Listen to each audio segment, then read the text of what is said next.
If you're just tuning in, today's second date is the kind of thing that movies are made of.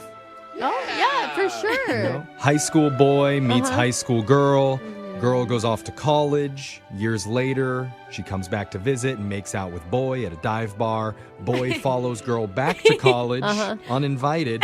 Girl's busy and has to work her catering job, so boy mostly hangs out with girl's roommate.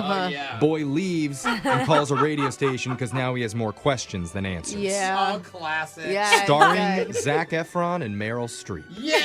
That's an interesting mix. Meryl Streep is a co-ed, huh? Yeah, she could pull off a college student.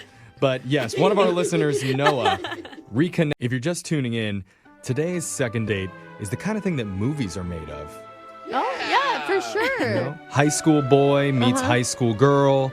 Girl goes off to college. Years later, she comes back to visit and makes out with boy at a dive bar. Boy follows girl back to college, uninvited. Girl's busy and has to work her catering job, so boy mostly hangs out with girl's roommate. Boy leaves and calls a radio station because now he has more questions than answers. Yeah. Oh, classic. Yeah. Starring Zac Efron and Meryl Streep. Yeah. That's an interesting mix. Meryl Streep is a co-ed, huh? Yeah, she could pull off a college student.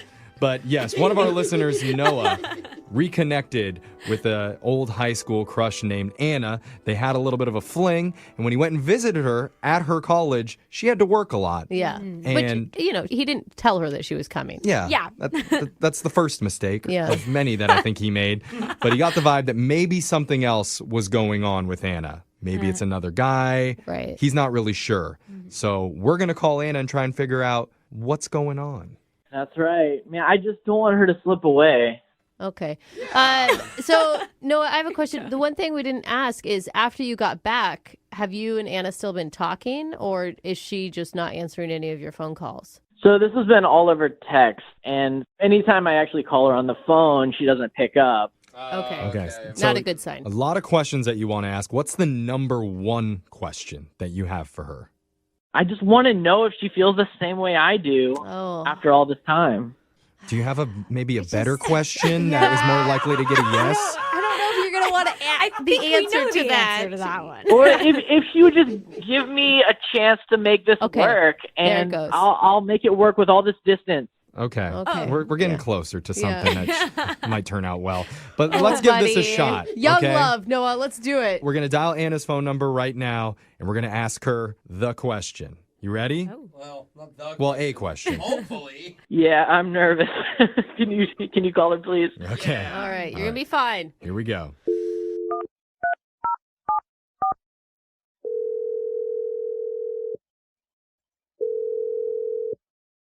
Hello. Hi, I'm looking to speak with Anna. This is Anna. Hi, Anna. My name's Jeffrey from the radio show Brooke and Jeffrey in the Morning. I was hoping you have a second to talk. From the radio? I know it's kind of an antiquated device. It's usually in cars. It's like Spotify in your whip. Yeah. I'm trying to make it easy. Music comes out of it sometimes, and sometimes people guys. talk. She's not an idiot. Hi, Anna. You sounded really confused. Yeah, what's going on? Well, we're a radio show called Brooke and Jeffrey in the Morning. We do a segment called a second date. That's where if you go out with someone and afterwards, if they're not calling you back, you can reach out to us and we'll call that person for you to try and figure out the reason why. Okay. So one of our listeners reached out and wanted to ask about you. The guy's name is Noah. Oh, my God. Do you know a Noah? Yeah, of course she knows a Noah. I mean, it's not really a first date you guys went on. It was like a whole weekend thing. We talked to Noah. He seems like a really nice guy. Yeah, Noah is nice. Okay. I don't know what you want me to tell you. Well, how about we tell you what we know, and then you can go off of our story. I mean, I don't think it'll matter, but sure. Okay, well, let's give it a shot. What do you say? Okay?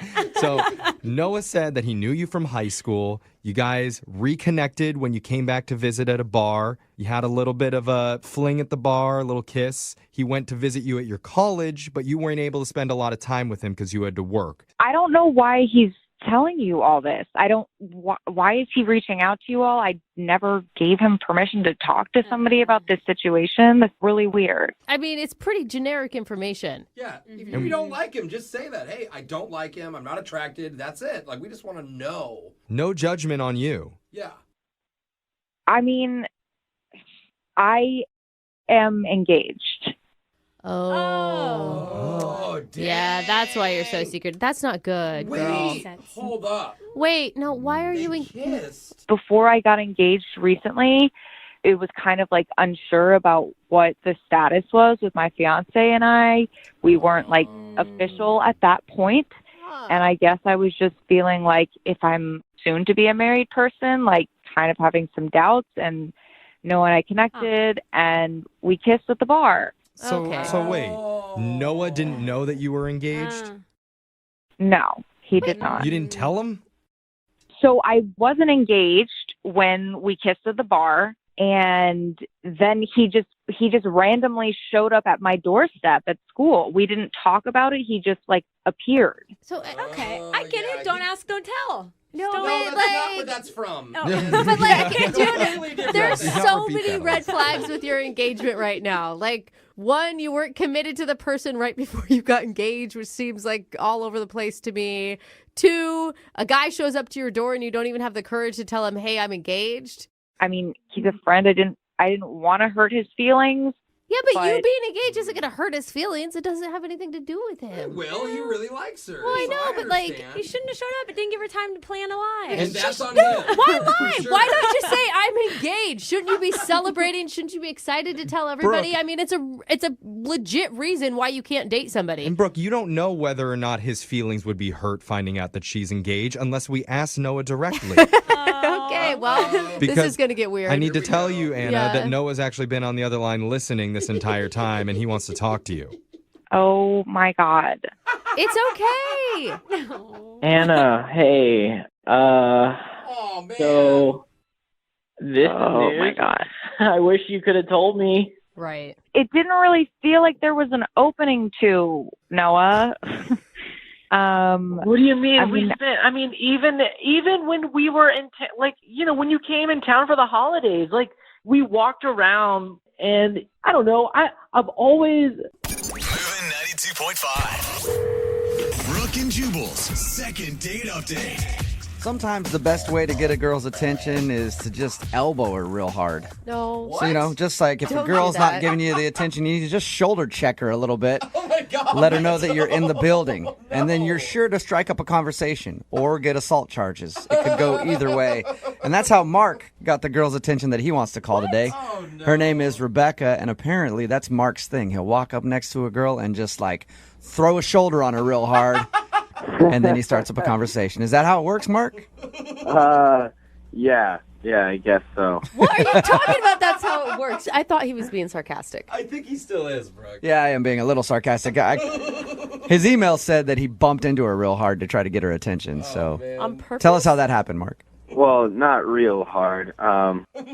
So anyway, yes, Rebecca, I met her at a club. She's absolutely stunning. I noticed her right when she walked in, and so I was immediately started figuring out ways of trying to talk to her. So I ended up going over to her and kind of dancing near her and purposely bumping into her, asking her, I was like, "Why'd you bump into me?" She was like, "Hey, you bumped into me." And so, That's actually pretty smooth, Oh, isn't it? nice.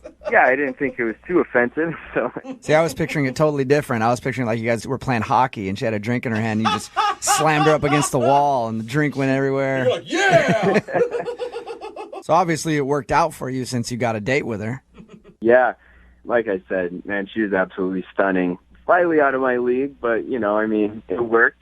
We chatted up at the club the rest of the night. I asked her for a number and if she would want to go out sometime. She gave it to me. Gotta be honest, I was worried that she was going to give me the loser line. Yeah, The the loser line, segment that we do on 710 and 910 on Monday mornings, the loser line phone number. But we didn't hear your voicemail on that, so obviously it was a real number. That's nice. Good. Yeah, it really was. And so we set it up and it was great, man. I was excited. Did you put a lot of thought into what you guys were going to do on your date?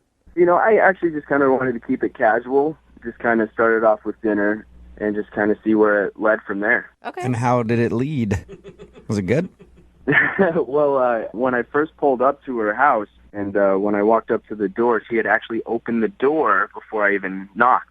Like So she that was looking out the peephole and expected you, and was just... Well, if he said he was going to be there at a certain time, why wouldn't she expect him? I mean, I do that if somebody's coming over to my house. I'll look out the window to see if they're there, but I never open the door before they're there. I just wait for the knock and be like, oh, there you are. It's kind of weird to just be like, I was sitting right here next to the door and open it up. No, it was just, for me, it was a wonderful surprise. I mean, that got me pretty excited that it seemed like she was that excited. Yeah, totally. It's a great sign. I think it's awesome. Yeah, that's what I thought. Then I gave her a hug and said we should get out of here. I made some dinner reservations. Nice. And I go to my car and turn around and realize she just was still standing there in the doorway. What? She just stood there in the door? Yeah, didn't move. Weird. Maybe she was stunned by your good looks. What was she doing in the doorway? I don't know what she was doing in there. I mean, I didn't know if, the club light hit me right that night and daylight it wasn't so good, or I don't know. So she seemed stunned. Yeah, I don't know. She just kind of stared at me with this weird look, and I stared back and just kind of said, we should go. And I don't know, she kind of snapped into it and got in the car. Maybe she was expecting you to carry her to the car. Be a gentleman. You ever think about that? What every woman wants. Man, she was that hot enough that I would have done it if she asked. Give her a piggyback ride to your car door. Nice. Was that the only strange thing that happened on your date? Yeah, sort of. Dinner was good. Conversation was relatively smooth. I kind of was offended that she actually had set up something for after our date, which I thought was kind of weird, not knowing that the date was ending after dinner. I didn't know if she was lying or just making excuses at that point. Yeah, I was going to say, did she not tell you about that beforehand? No, she didn't. I will say, even if she wasn't lying, a lot of times going into a date, a girl will set something up just in case as her out. Or as a way to stop herself from going home with you that night. I don't know. Thanks for trying to be nice to him. That doesn't... I'm trying to be nice. That happens. It really does. So how did everything end then after she said she had plans? She actually had me drop her off a few blocks away. It was on a different street corner. And What? yeah, it was, and as she was getting out, I just was like, can I call you again? And she just yelled, sure. And have you called her? Sure. I wouldn't be calling you guys if I didn't. And how many times have you tried to call her? Probably more than I should have, but I mean, I definitely want to let her know I want to go out again, and if, I did do something wrong, I don't know, I definitely want to know and see if I can fix it or, If it turns out she's just not attracted to you, are you going to have hurt feelings? No, that's fine. That's, people's preference. It's, that's what it is. Yeah, and you said she was out of your league anyway, so you should already know that might happen. So you dropped her off on the street corner. Slightly. You dropped her off on the street corner, and that's the last you've seen or heard from her. Yeah, so, I mean... That's so Alien weird. abduction ever cross your mind? Come on, dude. It's a good It happens so possibility. much. It happens. There's TV shows about it. It happens all the time. 92.5. Brooke and Jubal in the mornings. Second date update. Right in the middle of a second date update, and Mark is on the phone with us. Mark went out on a date with a girl named Rebecca. After the date, she said she had plans, and he dropped her off on a street corner a few blocks away. And she disappeared, and he hasn't heard from her since. Now, Mark just thinks she's not calling him back, but experts say that she was abducted by aliens. And that expert would be me. I'm almost positive that when we dial her phone number to try to get her on the phone to find out what went wrong on the date, nobody will answer because she's currently in space being examined by aliens. Mark, on the other hand, does not agree with me. But Mark, we're going to call the number either way and see who's right. I hope you're ready to be wrong, buddy. I don't know. I guess I did see a strange light that night out my window after dropping her off. There you go. Starting to put it all together. You're slowly changing my mind. Did it feel really weird to drop a girl off after dinner on a dark street corner and her, want that to happen? It wasn't a dark street corner. It was a well-lit street. that she was meeting her friends, I just really wanted the date to keep going. I didn't want it to end. Sure, meeting her friends from a far-off galaxy who would beam her up into space, never to be heard from again. All right, I'm going to dial the phone number right now, see if we can get her on the phone and find out what went wrong on your date, okay? Awesome.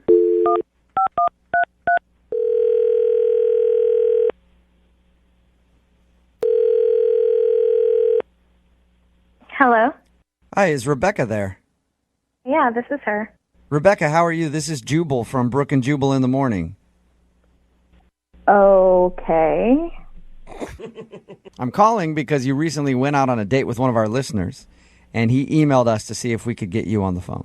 His name is Mark. Oh. And you met Mark out at a club, and then you guys went to dinner. And ever since your date, you haven't responded to any of his phone calls or text messages. So he emailed us and was like, can you guys see if you can call her and find out what went wrong? This is really bizarre. He told us how you guys went out, and then you said you had to meet up with some friends. Was the friends thing an excuse to get out of the date? I mean, he was, he was nice. You still haven't answered my question, Rebecca. Did you make up the fact that you were meeting up with your friends later as an excuse to get out of your date with him? I mean, I'm going to take that as a yes. Yeah, just take that. Move on. So why'd you do that? What was so bad about the date? for me, I'm more like old-fashioned when it comes to dating and stuff, and I definitely believe that a gentleman should act a certain way, and I kind of feel like he fell short of my expectations. Do you mean, was he not opening doors? And I mean, when we first met up, when he came to my house to pick me up, you know, I was waiting for him at the door, and I just felt like, you know, he came to greet me, and that was fine, and he gave me a hug, and then I was kind of just waiting, you know, for him to kind of set the tone of the date, especially with the first impression, and he just didn't really do it right. What did you want him to do? I mean, a hug sounds pretty good to me. I don't know. I just think like when a gentleman comes to pick up a lady, you know, he should bring her like a little token of his appreciation, like flowers or maybe a stuffed animal or something. It doesn't have to be anything, you know, expensive, but just something to say hi and, you know, I appreciate you taking the time to go out with me tonight. so he didn't bring you essentially a gift, and that upset you. Yeah. Wait, do most men... Okay, hold on. Do most men bring you a gift when you go out on a first date? Because I've never encountered it. I mean, not every time, but I mean, the ones that don't bring me a gift don't really see me ever again. And the ones that do, I, you know, am willing to take the next step or maybe a second date. And I know a lot of people will call me old-fashioned. I feel like you kind of feel that way, and maybe I am, and, you know, maybe you're not. People just do things differently and have different, you know, standards and stuff. Okay, how was everything else? How was everything else on the date other than the fact that he did not bring you a gift? He seemed genuinely nice, and it did start off a little sour, and when it kind of starts off that way, it's hard to really get like the butterflies going and stuff like that. He said when he picked you up that there was a moment where you just stood at the door. Well, I just thought that he was going out to get the gift after he came up empty-handed at first. Like, I thought he was picking up on what was happening. He's like, Okay. I'll wait here. So you assumed that he was going back to his car to grab you, whatever it was. Yeah, like I thought he had forgotten it in his car. So you knew in that moment when you were at the door and he had nothing for you that you would never go out on a date with him again? I didn't know at that moment. I thought maybe somewhere down the line there would be like a surprise or maybe a gift waiting like on the seat in the car or at the restaurant or something like that. But yeah, then when I realized, it kind of just fizzled out for me. So he took you out the whole time and no gift. What a jerk. Right. No gift. Man. You know what? I think he should realize that he needs to be more of a gentleman, and we should tell him that. Go for it. Well, but how about you tell him? Because he's actually on the line listening right now. Hi, Rebecca. Oh my God. I didn't know you were there. Yeah. Listen, Rebecca, I'm really sorry. I had no clue what your expectation was for our date. You know, I mean, I don't think I it's guess. too much of an expectation for a girl to feel like excited and appreciated the first time she goes out. And, you know, it just didn't really live up to what I thought you were going to be when you showed up without like a gift or something. I mean, I don't have time to teach a guy how to be romantic. You're right. I completely agree with you. I don't know. I don't know where my head was. I definitely should have, brought something. Are you serious right now, Mark? Dude? Thank you, Mark. I do appreciate you saying that. No, Yeah, wait. no. I mean, people have their ways, and she's absolutely beautiful, and she knows it, and she deserves to be treated from the very beginning just like that. You know, she's like putting like all the emphasis on material things, right? I wouldn't say like material things. I mean, I don't care. He could have read me a poem at my door, and that would have been something. It doesn't have to be something that costs money. You know what I mean? Just a gesture. You actually want a man to stop and read you poetry when he picks you up. She's old-fashioned, Brooke. That's just awkward. I mean, what's awkward about a guy who is trying to actually woo a girl and, be old-fashioned and be romantic? If you don't like romance, I mean, that's on you, but I would like to feel something when I meet someone. Yeah. Sometimes you want a guy to show up and read you a sonnet. It's like a Shakespeare type experience. But like I said, it could have been anything. I mean, I'm not expecting diamonds. It's just the thought that goes into something like that, and a guy who knows how to treat a woman. Listen, I totally understand what you're saying. I definitely should have been way more of a gentleman and much more attentive to your needs. Oh my God! You are kissing So, her out. I'm really sorry I didn't get you a gift. Hey, Rebecca, if you think about it right now, this is sort of a gift. Yeah. Right? He went through all this effort to try to get a second date with you. Would you like to go on a second date with him? We will pay for it. And Rebecca, I promise I will get you 2 gifts. One to make up for the last time, and one for this time. You hear that, Rebecca? This could work out in your favor. Oh my God! 2 gifts. I mean, I really appreciate the effort, and if you are willing to do that, I'd give you a second chance, even though I really shouldn't. Oh my God! A real man would just know, but you have gone through all these great lengths, and I'd say okay. Oh my God! I promise you won't be disappointed. There you go. Rebecca, you should know a real man should already know, but sometimes a lady needs to teach a man how to act. And so maybe Mark just learned right now how to treat you. I think we've made progress here today. Wow. So I will pay for a second date for you guys, but Mark, you get the gifts yourself, okay? That's awesome. Yeah. All right. So that's a yes from both of you. You guys will go out again? So weird. Yes. I don't like that they're dating. Oh my God, and he's gonna be like opening gifts on their date. Like, Congratulations, you two.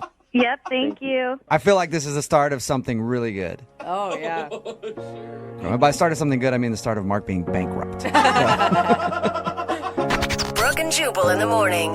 Text in at 78592. It says, that right, that girl's old-fashioned. That's why she met the dude at the club. It's Brooke and Jubal in the morning. I'm talking about the second date update. This guy Mark wanted us to call a girl named Rebecca. She wasn't calling him back after their date. The reason why she wasn't calling back, because he didn't show up with some sort of gift. And to make matters worse, he actually agreed to go out with her again if he would get her a gift, like a proper gentleman. Two gifts. One to make up for the first Yep. date where he didn't bring one. She must have been super hot. I don't know. People are Because texting he in at was saying 78592. A all lot about of people are like, what a materialistic idiot. Not, But then there are some people texting in like, good. It's nice to hear a woman stand up for old-fashioned values. I don't think that you got gifts all the time in the old days. I don't did know. you? I don't buy flowers until it's like the 3rd or 4th Oh date. my till I God, know my I like husband! her. I can count on one hand how many times my husband has gotten me. Moving 92.5. Brooke and Jubal's second date update.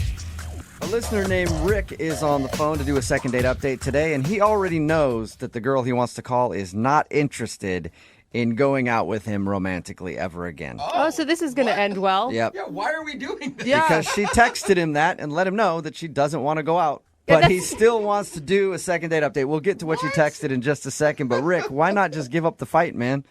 I don't know. I feel like there was some, I don't know, just some unfortunate things that happened on the first date that really aren't an indicator of whether or not we should be together. Okay, listen. Some people can't take a hint. That's not a hint. That is very direct.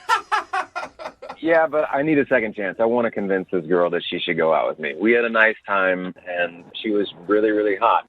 So I just wanted to see her again. I love that that's always the first thing a guy says. Well, I mean, that's, we didn't spend that much time together. I didn't get to know her that well. All right, well, tell us a little bit about her. What's her name? Her name's Kelly. Kelly, and where did you meet Kelly? We met online. Okay. She's really beautiful, and it seemed like from her profile, as far as I could tell, she was a really social girl, had lots of friends, and we went back and forth for about a week and a half, just texting each other, and we decided to meet up. We went out and got some drinks, and she said that it was her first time meeting up with somebody from online, which, I don't know, I kind of didn't buy. Oh, you think she's lying about it? Well, no, I just think that that's something that everybody says when they're meeting up with someone for the first time. Yeah. Nobody likes to admit that they're online dating. Like, man, I've been on this site for 3 years now. Still can't make anything work. You're my 30th date. Yeah. All right, so she told you it was her first time dating, but how did everything go with you two? Like, why do you think she doesn't want to go out with you again? Well, I don't know. There were just a couple of moments that were just kind of unfortunate. Like, I made this joke that she did not get, and I don't know, I have a pretty dry sense of humor. And Wait. She didn't get the joke or she didn't like the joke? Those are two different things. She didn't get the joke. Okay, what was the joke?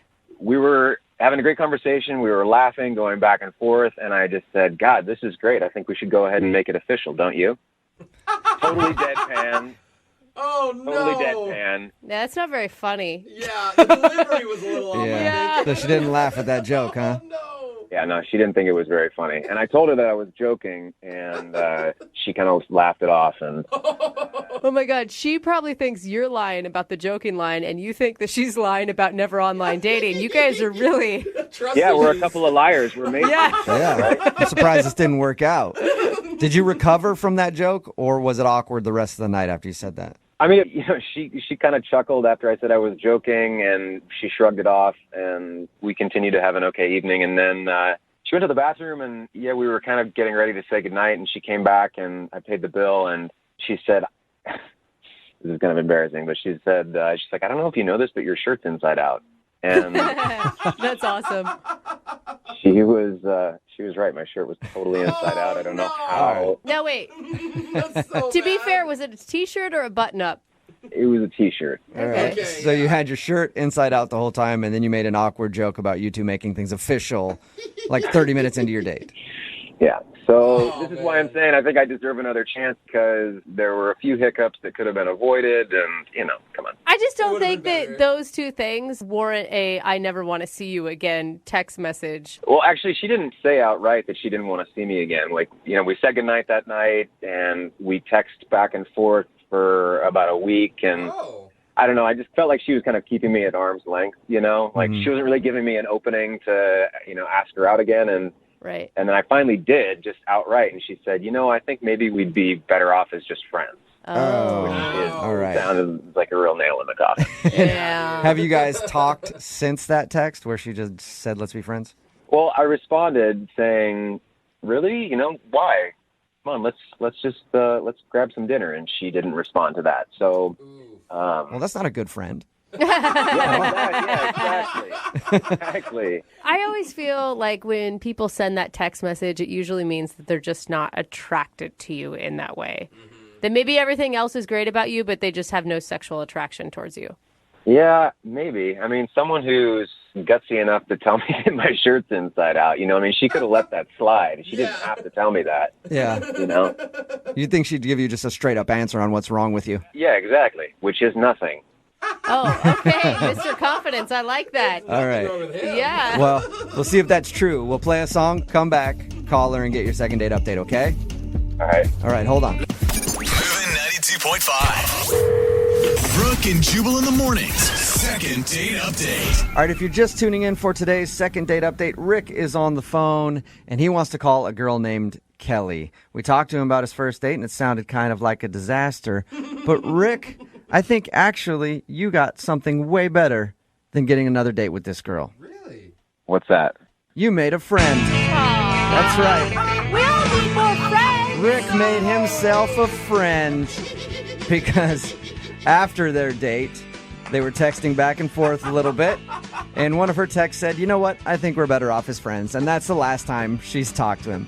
So she's not really a good friend that you keep in touch with a lot, but she is a new friend, and I think you should just rejoice in that, Rick. Oh, God.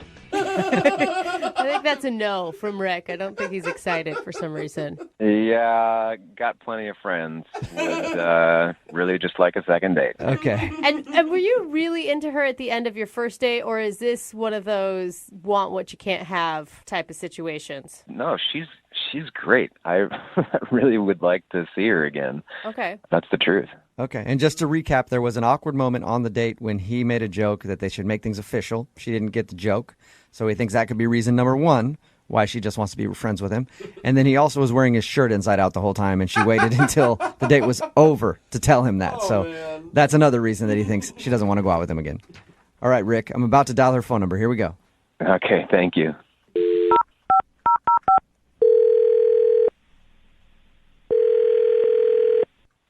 Hello. Hi, I was looking for Kelly. Yeah, hi, this is Kelly. Hey, Kelly, how are you? This is Jubal from Brooke and Jubal in the Morning. Hi. You familiar with the show? The show? Oh. No, she just apparently knows another Jubal from Brooke and Jubal in the Morning. You sounded like you knew who it was. Brooke and Jubal in the Morning. It's a radio show?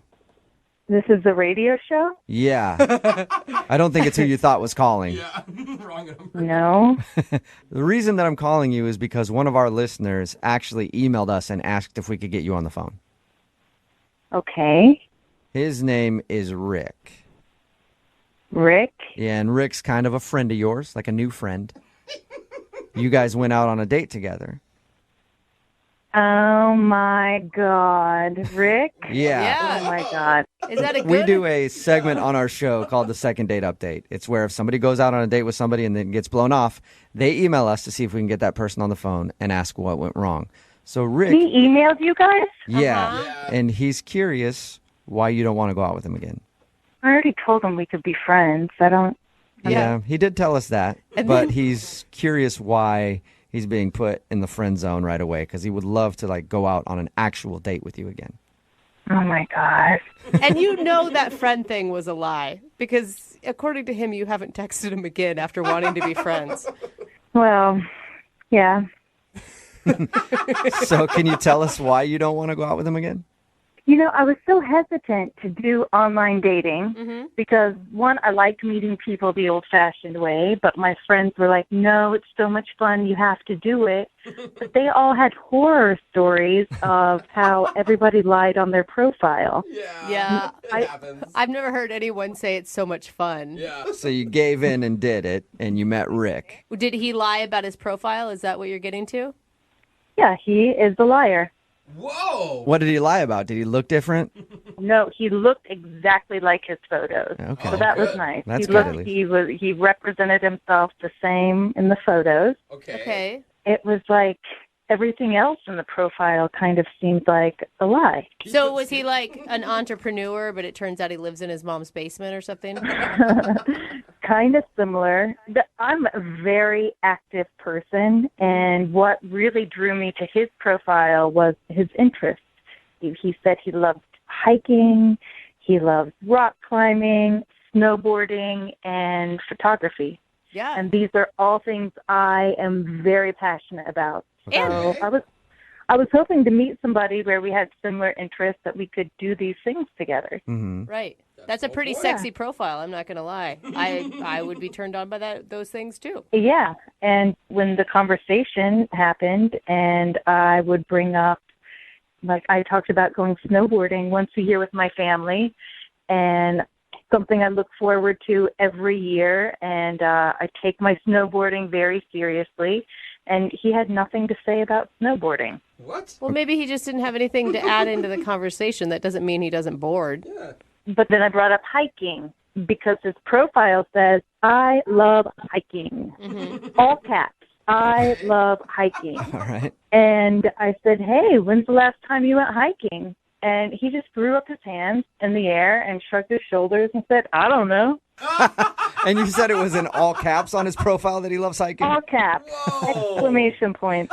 All right. It's such a weird thing to lie about. Well, that's like the basic thing to say, right? I love hiking. I love outdoors. Yeah, if you want to seem like an outdoorsy type of person, you just say you like to hike. Yes, it was just so strange. He had nothing to add about this, so I kept asking more questions about the rock climbing and mountains he liked, and he would just stare at me with like a blank stare. So Then I talked about photography. Yeah. And asked him what's his favorite camera, and he said, I don't know. I just use my phone. super passionate, obviously. Yeah. So I have no idea what's going on with his profile, if he just copied somebody else's or if he thought it was good bait to get women to respond to his profile. Yeah, to seem like adventure dude. Yeah. Yeah, I don't know. It was just so bizarre, like such a weird thing to lie about. Well, this is going to be a good experience for you, too, because he's actually on the other line listening and would like to talk to you about his interests. Yeah, he's actually on the other line. He's on the other line? Yeah. Hey, Kelly. Wow. Hey. Wow. Big misunderstanding here. Yeah, sounds like it, Rick. That's one way to word it. So, you heard everything. Everything I said was true, right? Can you explain why you put all those things on your profile? Well, I put them on my profile because I'm interested in them. But it doesn't sound like you do any of them. Well, no, I mean, not as much as I would like to, but I work 60 hours a week. I work really hard, and the last time I went hiking was well over a year ago with some friends, and I had a great time. But I don't have the opportunity to go with them every time that they go. Rick, you said you never went snowboarding, and then your profile says it's a passion of yours. I mean, I guess passion is a little strongly worded, but I don't know. I think it's really cool. Like I watched YouTube videos and. So there you go, Kelly. He is passionate about it. He's watching YouTube videos of snowboarding. See what I mean? He's a liar. Rick, I can't believe that this is the first time this has been an issue for you in all of your online dating experience. Like, no one else has brought up the fact that you say you love snowboarding and have never actually gone? Well, no, because most girls are just interested in talking about themselves. Rick, I'm not like that. I enjoy talking to the other person. I enjoy getting to know somebody else.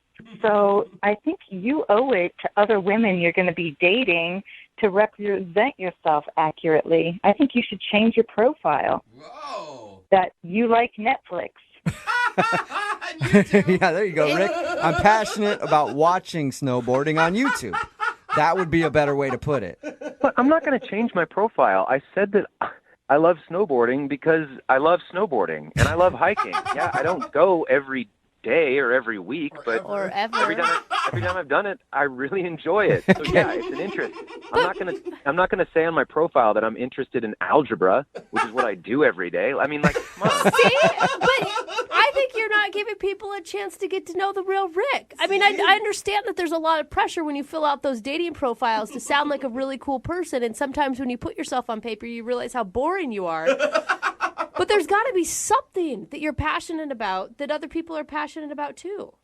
Does being passionate about something mean that you have to do it? Like, well, generally, yes. Really. I think so. Yeah, not really at all. Like, Rick, at least you should try it once if you're passionate about it. You can't say you're passionate about it and have never done it.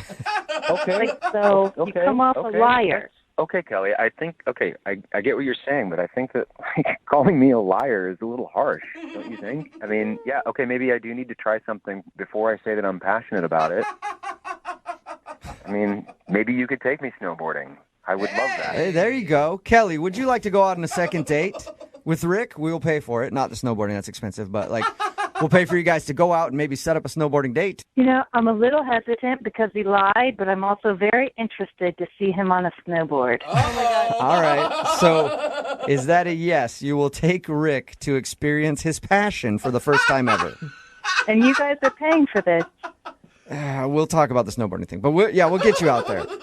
In that case, I would be honored. Oh my God. Rick is going to hate it. The first day of snowboarding is like Yeah. the worst day of your life. You Well- will never have a more hurt butt ever. No, this is going to be awesome. I'm really looking forward to getting out there and discovering more about my passion. Brooke and Jubal in the morning. I think everybody who does online dating learned a very valuable lesson today from the second date update, and that is lie on your profile as much as you want, because it doesn't matter. You'll get another date anyway. Honey, you don't If you learn- missed it, Rick wanted to call a girl named Kelly. They went out on a date. They met online. It turns out that the reason she didn't want to go out with him again was because all of the things that he listed as interests on his profile, he didn't know anything about. Not at all. He said that snowboarding was a passion of his, and he's never even been snowboarding. He's just seen videos on YouTube and thought he could list that as a passion. So she's like, he lied about everything. And I like when we called him, or when she confronted him, he stuck to it. Like, he didn't just passion, say, yeah. you're right, I made it up to meet chicks. Yeah. He said, no, it's still a passion of mine. I don't have to do it to love it. Yeah, you can still watch it and enjoy it. Anyway, they did decide to go out again, and maybe she can take him snowboarding someday. Yeah. We'll see how that one goes. Remember, if you want to do Moving 92.5. Brooke and Jubal's second date update. Ladies, I'm going to tell you a little secret about guys. Okay, dish. Men love a woman with a little tude. Little attitude. Okay. Little spice. Little feistiness, you know. Not true. Not too feisty, obviously. Not like, go fight that guy for me. Oh, not scary. But just a little bit of cayenne on that macaroni. I know. You know, because that feistiness tells us something. It tells us you're passionate. And you're probably into some freaky stuff. Yeah, lady in the streets, freak in the sheets. Yeah, we love it. Okay, the cliche. And I have a All feeling right. that the girl on the phone today for a second date update is definitely a little freaky because of what she ended up doing on her first date. Freaky or crazy? I'm intrigued. Let's find out. Her name is Rebecca. Rebecca, you a freak, huh? A big one. Oh, Okay. yeah. I like a woman who will own that. Well, I'm just messing around with you. Tell us about the guy that you went out with. What's his name? His name is James. Oh, you do sound feisty. Mm-hmm. Where'd you meet James? We met on this dating app. Okay. What'd you like about him? Well, in his picture, he looked pretty hot. I mean, he was muscular. He just looked like he could do some things. Okay. Freakalicious. All right. So what'd you and James do on your date? We went to this little diner. Okay. And I was there first. I kind of like to do that. Why? Because if I don't like what I see, I normally kind of just leave. Oh, shut up. You sneak out the back door. Wow. Well, I don't really have to sneak too much. I already have my shades and stuff on me, incognito. Oh, God. I see you in like a wig with one of those fake noses sitting at a bar counter, deciding whether or not to take it all off or just to stay low. Yes. So with James, you decided to stick around. Yes. So with James, I noticed him come in, and he looked a little different than his pictures. In a good way, or? You know, like he looked like a whole lot different, like maybe about 50 pounds bigger than his picture. But that was okay with you, apparently. That was absolutely not okay with me. Oh. I mean... Okay, so wait, what did you do? Initially, my first thought was run for the hills because he's such a liar. Why would I mean, don't lie. It's online dating. So- We're going to meet. I mean, I guess at some point you changed your mind and introduced yourself? I mean, yes. So at one point, like I said, I was thinking I'm out of here. Then I thought, you know what? I'm going to go back. I'm going to just let him know that this is horrible. You shouldn't do people this way. Oh, you're going to tell him off. That was my first thought. Then I looked next door, and there was this furniture place, and I'm like, let me go over here really quick. And I end up buying a pillow. What's going on? Hold on. You ditch the guy, you decide to go back, but in the middle you get distracted. Wait, so listen, this is important. You got to hear me out. So So I went and bought the pillow, and I actually put it inside of my shirt because I wanted to go back to show him, like, hey, I'm not who I said I am either. So you put a pillow in your shirt to make it look like you're big or pregnant or something in the middle. All right, so you're getting even with him for not showing who he really was in his picture. Exactly. I want him to see what that looks like. Okay. Yeah, this is some freak stuff, I'm telling you. Yeah. So how did that work out? Oh, my goodness. The moment I came up, he acted like it was just okay. Like, hey, how are you? And I'm like, what the heck is going on? Wait, what? Oh, he's a nice guy. He's like, sure, you look like you got a square stomach, but that's fine. He looks comfortable. I mean, he ended up being so cool. I mean, so kind. He was compassionate. He was asking, are you okay? Do you need anything else? How about, can I get you another dessert? And I'm like, I'm going to eat that up now. Wow. So wait, and the whole time you're sitting there with a pillow in your shirt? This is crazy. He thought I was pregnant the whole time, and I just rolled with it the whole night because, you know, hey. I would be worried that he's like cool with going out with a pregnant chick all of a sudden. There's nothing wrong with going out with a pregnant chick. Did he ever address it? Did he ever say anything about it? No, he was just so kind. When are you due? What are you having? And I was like, oh, man. Wait, did you make stuff up? You were outright lying. Listen, I just couldn't tell him the truth. And the baby's name is Fred. Oh, my God. The Tempur-Pedic baby. Yeah. So wait, what do you want to do? I mean, he's not calling you back, right?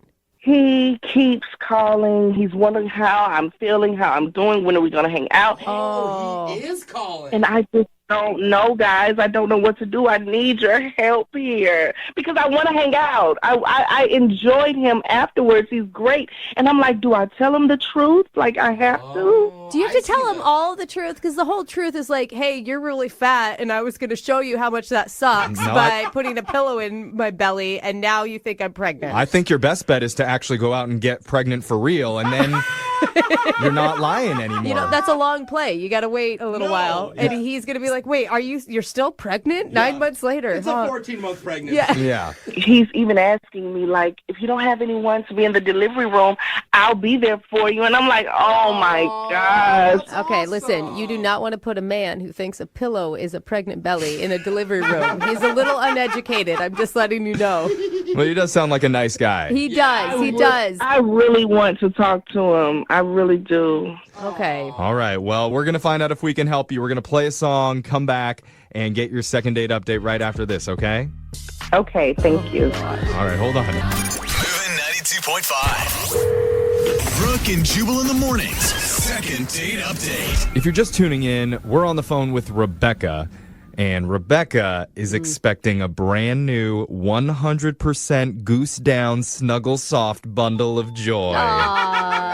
Queen size, I hear. No, she needs a second date update, but this one's a little bit different than what we normally do because normally we call people when someone's being completely ignored after a date. But Rebecca has been getting calls and texts from James. She's just not answering any of them because she feels bad about what she did. As she should. If you didn't know, she stuffed a pillow under her shirt and pretended to be pregnant during their date. And she only did that because when he showed up, he seemed a little heavier than his profile pictures. A lot heavier. But now Rebecca wants to make things right and get another date. Rebecca, how do you want to handle this exactly? Do you want me to tell him that you faked your pregnancy, or do you want to deliver that news?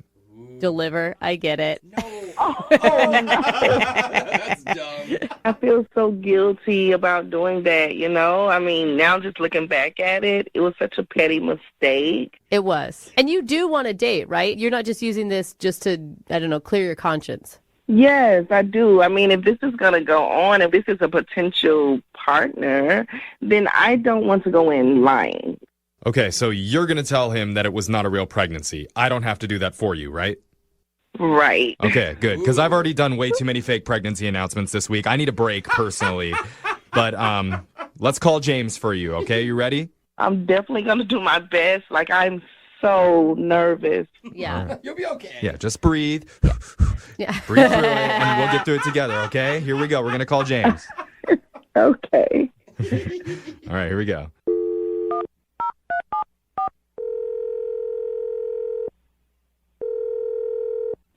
Hello?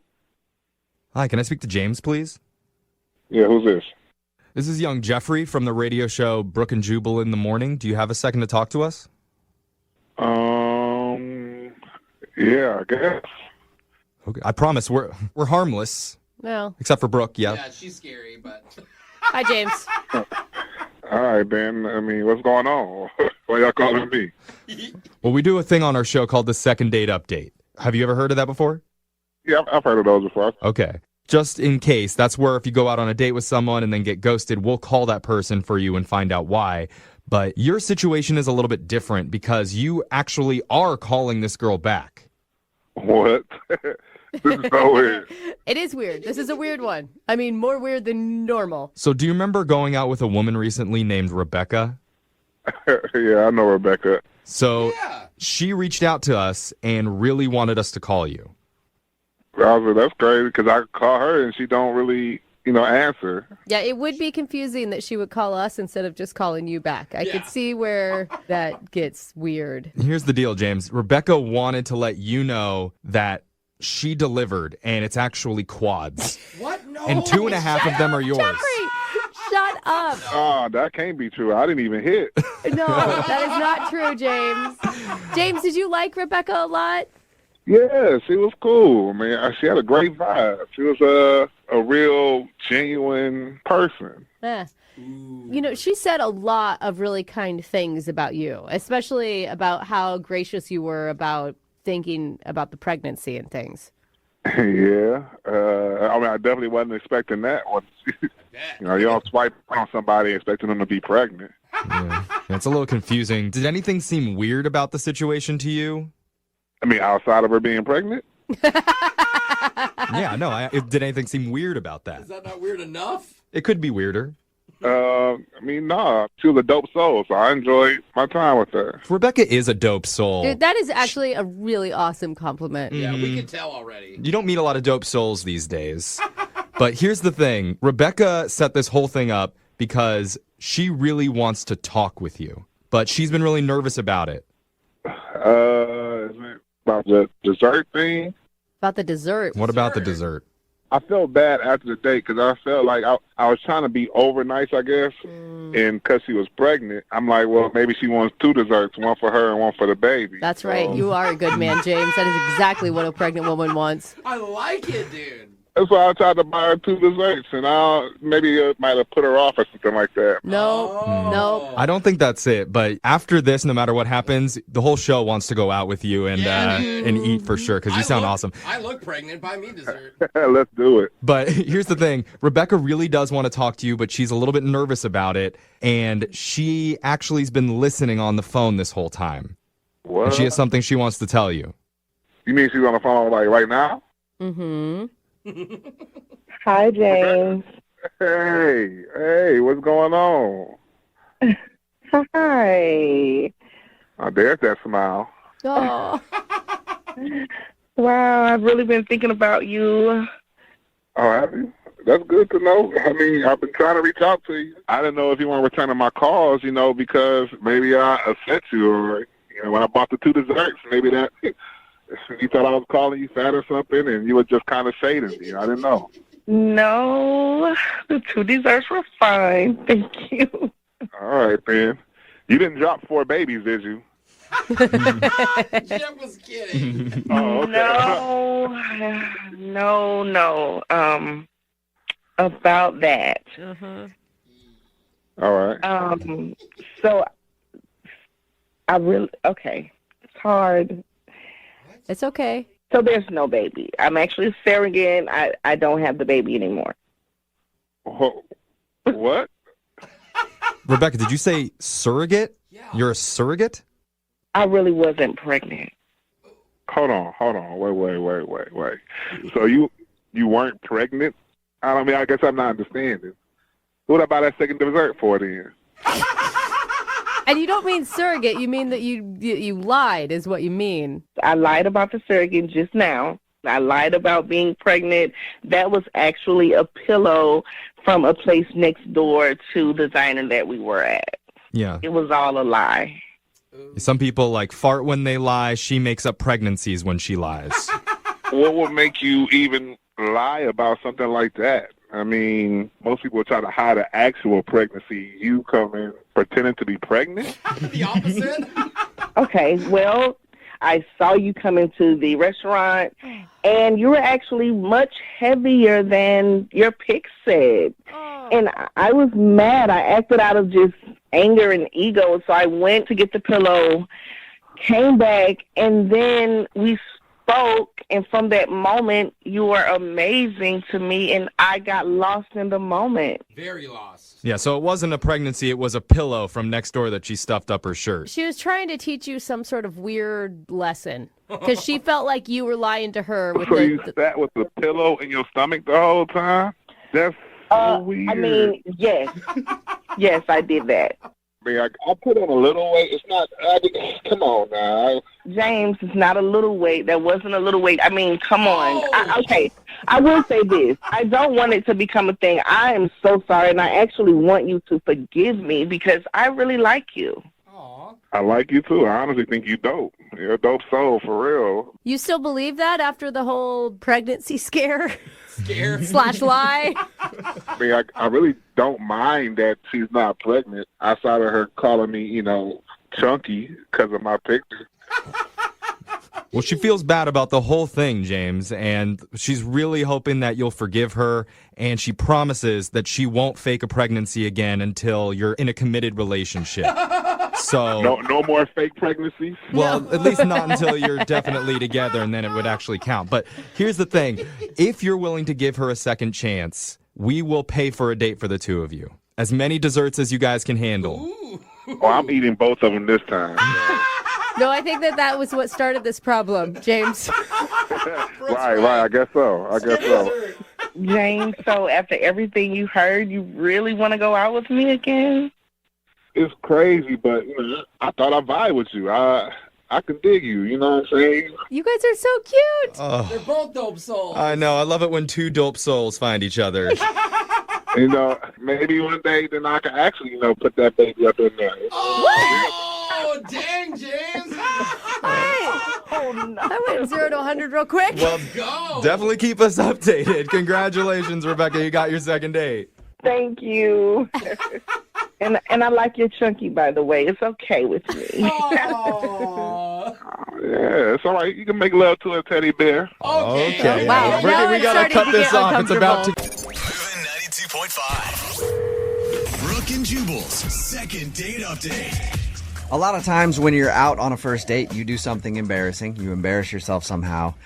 And then you never want to see that person again. Even if they like you, they call you, they try to get you on the phone. You're like, what happened on the date was just way too embarrassing. I remember I went on a date with this girl a long time ago, and we went out on the date, and we were there, and like there were people coming up and recognizing me from the radio, and we were leaving, and I gave like this homeless guy like $100 bill, and he cried about how it changed his life and all this stuff. And I was so embarrassed because she had just gone out with the perfect man, and I was like, there's no way I can continue this. I'm so embarrassed that she saw that stuff happen. I can't continue it. So she'd try to call me, and I just would ignore her calls. I knew it was just going to ruin everything. And I'm sure she also looked like, you know, a supermodel as well, but you had to turn it down. Yeah, and that was it. I felt like I was too attractive for her. All kinds of embarrassing stuff happened on that date.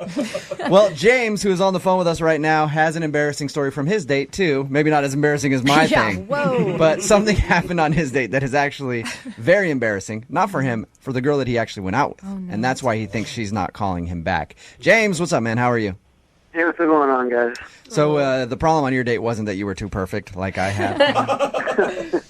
No, not this time. Okay. Not this time. So tell us a little bit about the girl that you want us to call today. Her name is Lauren? Yep. And where did you meet Lauren? We got set up on a blind date. Was it, wow, was it blind, or did you Google search her, find her on Facebook? Completely blind. Really? All I knew was the person knew. That is risky. Yeah, it is. Yeah. And what did you guys decide to do when you went out? Well, I didn't want to do anything, high pressure, high stakes, so we got in touch and we met for breakfast one day. Okay. And how did breakfast go? You guys enjoyed each other's company even though you hadn't seen each other or known anything about each other? Yeah, I don't want to sound cliche or anything, but I mean, it was great. I mean, we had about an hour date and it just flew by. She was stunning. You know, when she walked up for the first time, she was absolutely beautiful. So that, you know, I guess that's a lot of the anxiety of a blind date was out the window. What was her reaction to you? I mean, did you pick up on anything? Did she seem similarly, satisfied? Yeah, I mean, we were joking around by the end of it, like we were, old pals. She was laughing at my jokes, she was cutting jokes around me, and there was really no awkward lull in the conversation. Just one sort of topic led to the other, and she seemed to really. Look, the date sounds great and everything. It sounds awesome, but I want to know about the embarrassing part. That's what I want to talk about right now. All right. So after we finished breakfast, we didn't have anything to do for a while, so I said, let's just go for a drive. Just to drive. No expectations, no nothing like that. So she said, fine, let's do it. That sounds like a great idea. So we hop in my car, and we're driving around, and we're stopping at, really nice little parks and little things here and there that just are nice to look at. And so while we're driving and we're joking around, and I start to, as playfully, nothing expected, but playfully just tickle her side, nudge her in the side, see she's ticklish. So I just tickle her here, tickle her there, just goofing around, sort of a flirty kind of thing. Real quick, James, was she into that? Because tickling somebody on a first date, to me, sounds kind of strange. Tickling somebody that you've dated for a year even is hard sometimes. I mean, I know it was a little bit weird, but I mean, she was laughing. She seemed to have a good time. She never told me to stop or push me away or anything. Okay. Right. And as she's laughing, as I'm having a good time, she let one fly. And what did she do after she farted on your first date? She turned the reddest color of red you've ever seen in your life. Did you keep tickling her? Did you say anything? Did you try to act like you didn't notice it? Because, I mean, it wasn't like a silent one where maybe you heard it. Like, there was no doubt that you heard it and it was from her. Did you start laughing? I mean... I did not know. It's like you put the mute button on the car. Yeah. And it's just like... It's so hard not to sometimes, though, because farts are so funny. I wouldn't have known how to react in that situation. I think I would have just acted like it didn't happen. But obviously, it's one of those situations where, like, if you're on an elevator and you smell something, you're like, one of us did it. Yeah. And nobody make eye contact. Nobody just like will pretend. But unfortunately, I mean, the elevator is safer because I mean, in a car with two people, it's a pretty short process of elimination. Yeah. Well, I was gonna say, and unfortunately, you're stuck with her now because you're on a date. So yeah, so I mean, you could tell she was really embarrassed. She was like slinking down in her seat. She was trying to get as close to the door as possible. Like she was so embarrassed, and I mean, it happens. I mean, these things happen. It's what happens inside of us. And I was trying to tell her, like, it's okay. You got nothing to worry about. Everyone does it. I do it. We all read that book growing up. It's just a natural thing. And what was her response to that? She was, she was like, thank you. I understand. It's just really embarrassing. And she could tell that I was trying to help her, but I felt bad for her. I really did, because she was really beating herself up about it, and she didn't really have a reason to. But I mean, I understand where she was coming from. Yeah. Now, I'm assuming your date ended shortly after that. It did. I asked her if she wanted to keep driving or if she wanted to call it, and she said, I think, I really had a great time, but I need to get going. I got stuff to do. So we drove back to the restaurant where we had breakfast, and that's where her car was, and we sort of did that, awkward goodbye where we both kind of still have the seatbelts on, but we hugged across the dealership, that's so awkward. Passenger to the driver's side. Right. Okay. And I asked her, can I call you or can I text you? Can I see you again? And she told me she would text me or she would call me. And you haven't heard anything from her at all? No, not a thing. Have you tried to get a hold of her? Yeah, I've texted her a couple times, and I called her once, and it went right to voicemail. But otherwise, nothing. Okay. I can't imagine being so embarrassed about one fart that you wouldn't ever call a guy again, girls- especially when the guy is expressing so much interest in you. Girls Still, don't fart. Like, we Yeah. don't think about that. And if she wasn't embarrassed before, now all of Seattle knows that she did it. Very embarrassed now. All right, well, we're going to play a song, come back, call her, and get your second date update, okay? All right, thanks, man. All right, hold on. Moving 92.5. Brooke and Jubal in the mornings. Second date update.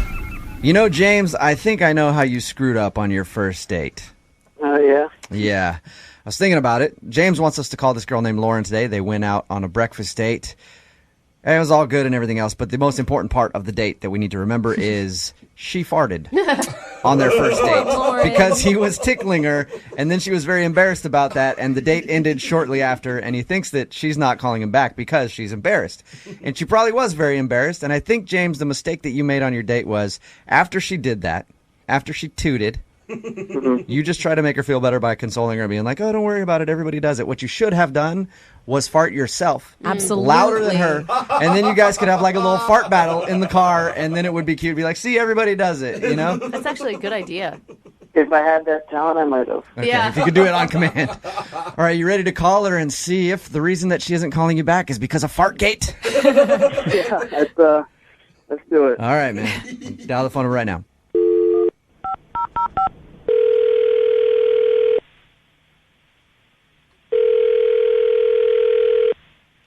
Hello?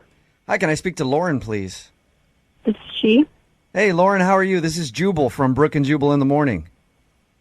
Where are you calling from? Brooke and Jubal in the Morning, the radio show. Okay. Why are you calling? I'm Sorry. calling because we do a segment on our show called the Second Date Update. It's where if you go out on a date with somebody and then aren't calling them back, and they email us to see if we can get you on the phone and ask if something went wrong. Okay, I didn't email anyone. I know you didn't email I us. think it was okay. Somebody emailed us about you, though. About me? Mm-hmm. Yeah, you recently went out on a date with one of our listeners. Okay. His name is James. Oh my God. You remember going out with James? You know what? I don't think this is a good idea for me to talk to you. Really? Can I just tell you real quick what he said about you? Because I really would like for you guys to go out again because he liked you a lot.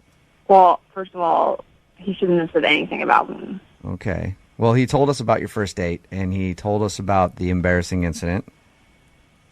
What do you mean? Well, he said that during the date, he was kind of tickling you, and you're messing around, and then you passed gas. Oh, Lauren. He told you that? Yes, he did. It's okay. Don't be embarrassed. But it's not a big deal, and that's why we're. First of all, it's not even about being embarrassed. I cannot believe he would. So, what was the whole point of him calling you and he called you to tell you that so you could just embarrass me on the radio? No, not at all, Lauren. He called and told us that because when we do this segment, we always talk to people about the date that they went on to figure out if there's anything awkward that happened. Well, that's really messed up. He shouldn't have told you that because it's private. Okay, I'm sorry about that. The only reason he told us that, though, was because he thought that's why you weren't calling back because you were embarrassed. This is so up. He should be embarrassed. He's a complete weirdo. Like, I thought he was a psycho, and obviously he is. Why do you think he's a psycho? First of all, it was like weird that he was tickling me, by the way. That's like so weird. I thought that. Okay, so you sound like you don't like him very much. Before we let you... I mean, like, I'm sorry. If you would like to know what a weirdo he is, I'm happy to tell you because obviously he has no problem calling a radio station and telling them something personal about me. I would love to hear what a weirdo he is. And I'm sorry. You shouldn't be embarrassed. We're not trying to embarrass you at all. No. It's more just so James can know why you're not calling him back. Well, so we went out for breakfast. On our date because like I wanted to make sure he wasn't a weirdo and it was actually nice, and then he wanted to know if I wanted to take a drive. It was a really nice day out, and on the drive it was beautiful. It was like the perfect day, and so we just stopped at some parks. Like we just stopped at various places, but then when we got to one like place and he pulled over and I was like, oh, I thought he was going to try to make out with me. And he told me that he had something he wanted to show me. So he got out of the car, and I got out of the car, and he walked me back to the trunk of the car. Oh, my gosh. That is scary already. What was going through your mind at that moment? I was worried that there was going to be, like, a sledgehammer, but I was hoping it would be, like, I don't know, like, maybe he was getting a jacket or something. You know what I mean? I was like, maybe he's getting a jacket. Right. So he opened the trunk, and he pulled out an urn. Okay, like a silver urn. Weird. And he said, "This is really important to me. Like this is really special to me. This is my father." What? Whoa. Like, yeah. That's a little bit heavy for a first date. Yeah, and I didn't even know what to think. I was just silent. Like I didn't even ask anything. I didn't want to know anything about it at that point. Yeah. And then he just says, because my father really loved birds. And so whenever I drive to someplace beautiful and see bird feeders, I stop because it was his final wish that I sprinkle his ashes into the bird feeders so he can be free with the birds. Oh wow. That is... That's a lot. That's kind of weird. I mean... It's so weird. If that's his father's last wishes...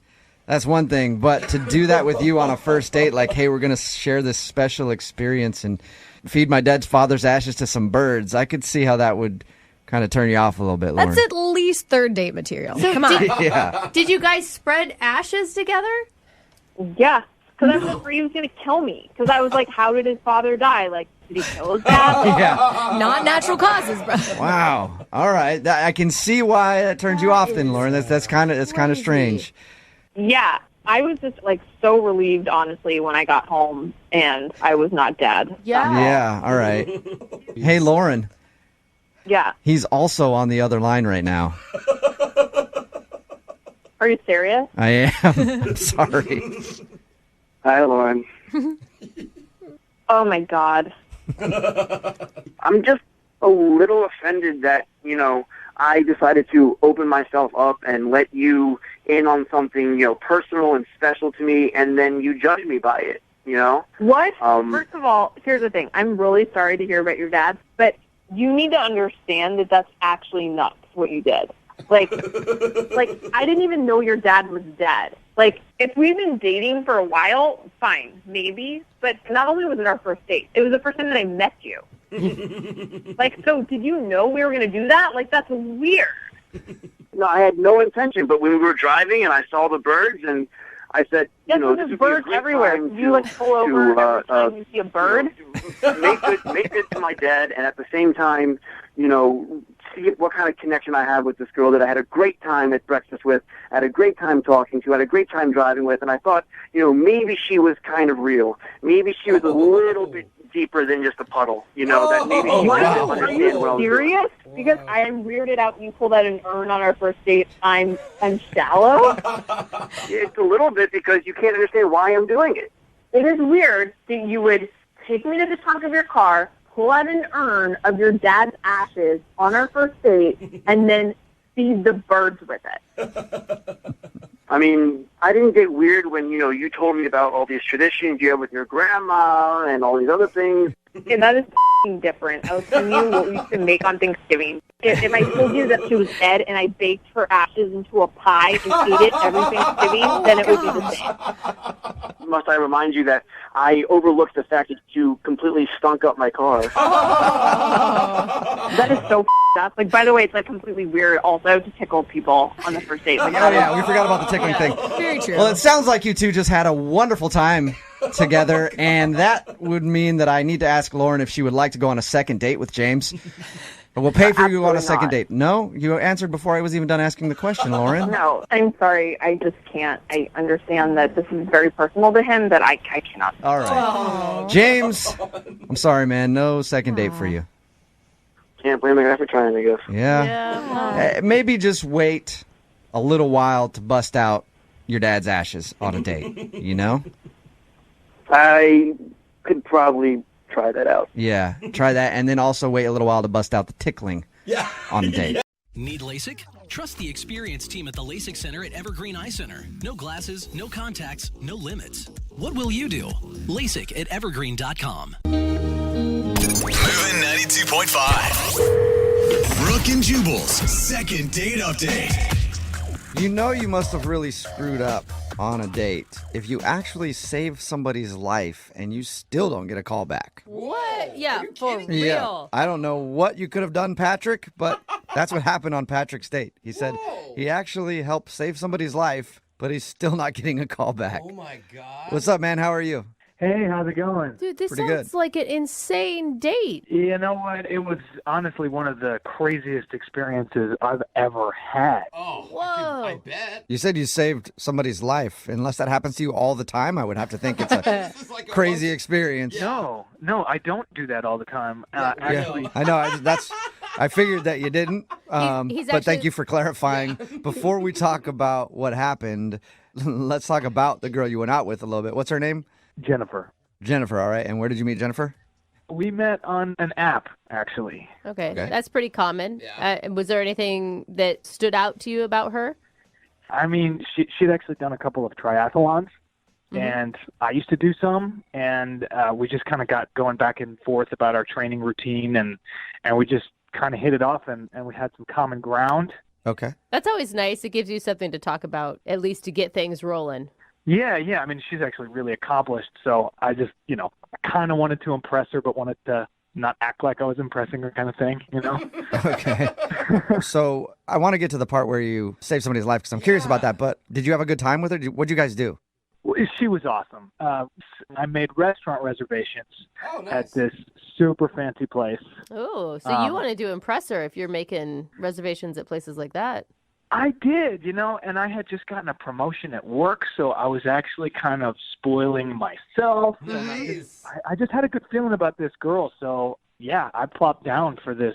Okay. And it was going really well. I had actually done some training beforehand that day, so I had forgotten to eat in between my last training and meeting with her because I was kind of running over there. Oh. And so by the time we got to the restaurant, I was super hungry. Yeah. Your stomach's like eating itself. Please. Yeah. Yeah, it was doing a lot of the talking for me, unfortunately. Okay. Were you hangry? Were you like hangry and upset with her the whole time until you ate? You know what? I get a little more zened out, like before the hangry happens. I was getting to the hangry. Okay. But, when I get food in front of me, sometimes that need just kind of takes over. What'd you do to your food? Yeah. Well, I have a very personal relationship with it, we'll say. What does All that right, maybe mean? that's the reason you're not getting the call back. I mean, if you're doing what I think, what it sounds to me like you did with your meal, I wouldn't call you back. It sounds like you shouldn't be doing that in public spaces, whatever it is. You need to only eat in private. I just need to chew my food a certain amount of times before I swallow it. I was taught at a very young age that you have to chew your food or you won't be savoring it. You count while you're chewing. It's sort of a rhythmic thing. Interesting. So it's more of like a 1, 2, 3, 4, 1, 2, 3, 4. Oh. Okay.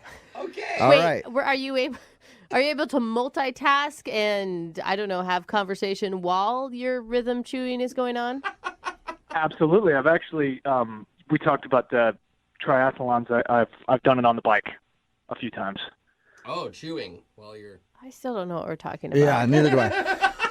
Those little gummies that they give you for energy as you're going down the final stretch. Uh-huh. You run out of energy and you have to eat these chewy gummy things, and it's actually the perfect way to rhythmically pump with the bike as you're chewing your food. So Okay. Well, rhythmic pumping was not where I thought this conversation would go. Or what it usually means on a date. Yeah. What about the part where you saved somebody's life? How did that happen?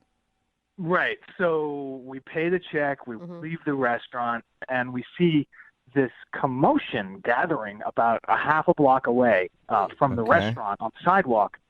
And we just kind of didn't think of anything of it at first, but this commotion started growing. Somebody was yelling, "Help." Oh, no. So we walked over to see what was going on.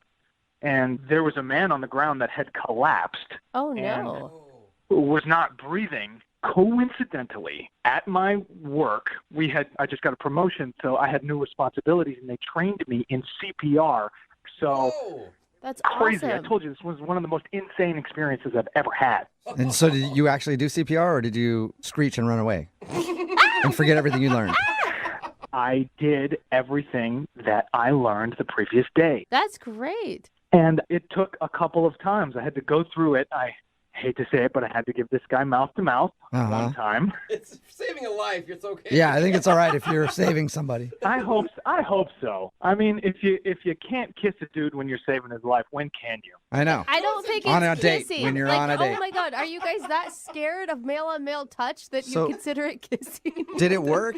I was able to revive him, and when he opened his eyes,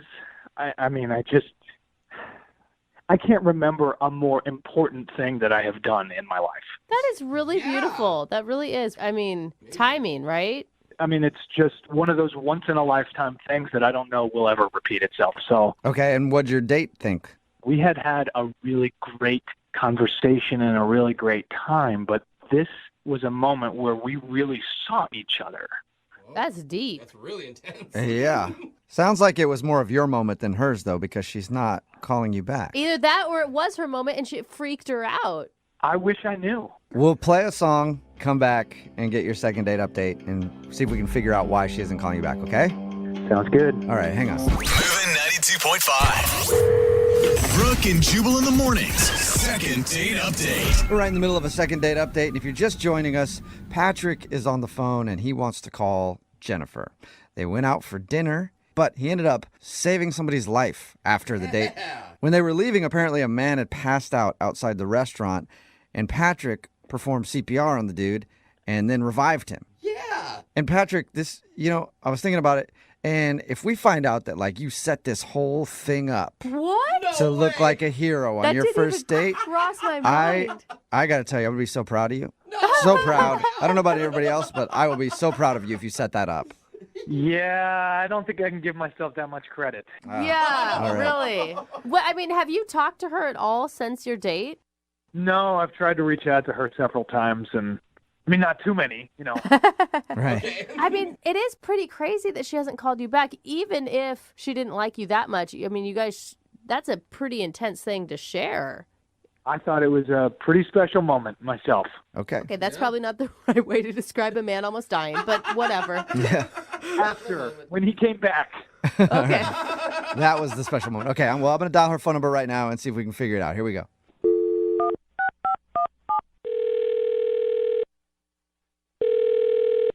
Hello, Hi, is this Jennifer? this is. Jennifer, how are you? This is Jubal from Brooke and Jubal in the Morning, the radio show.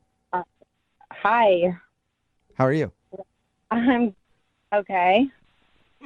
Okay. Cool. Well, have a good day. No, don't hang up.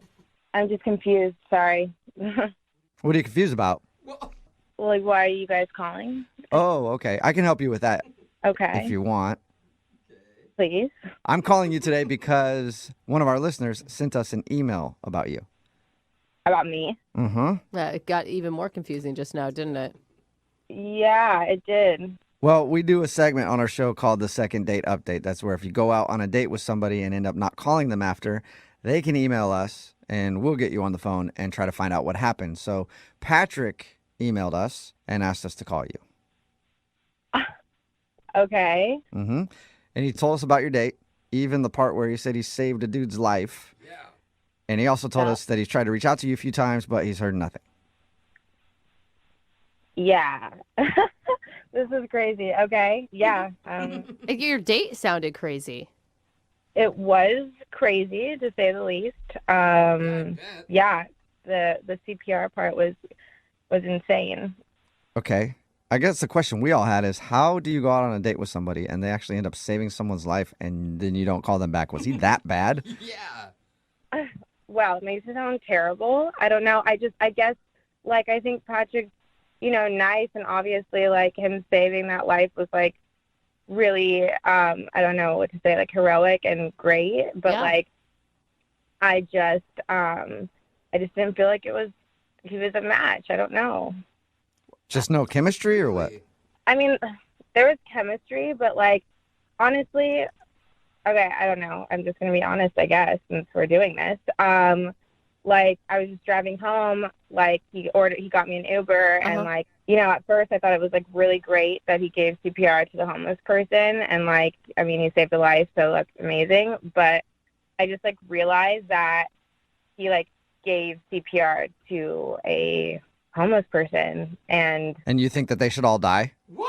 Yeah, wait, hold up. No. Whatever you, like, the way you just said that made you sound Yeah. totally and completely evil, heartless. I'm not sure which. Yeah. Oh my God, Bill, that's not what I meant. He revived a homeless person and they're a scourge on our city, and I don't know why he would do that. No, okay. What I meant was that, like, I just feel like a lot of homeless people probably have, like, some diseases. And What?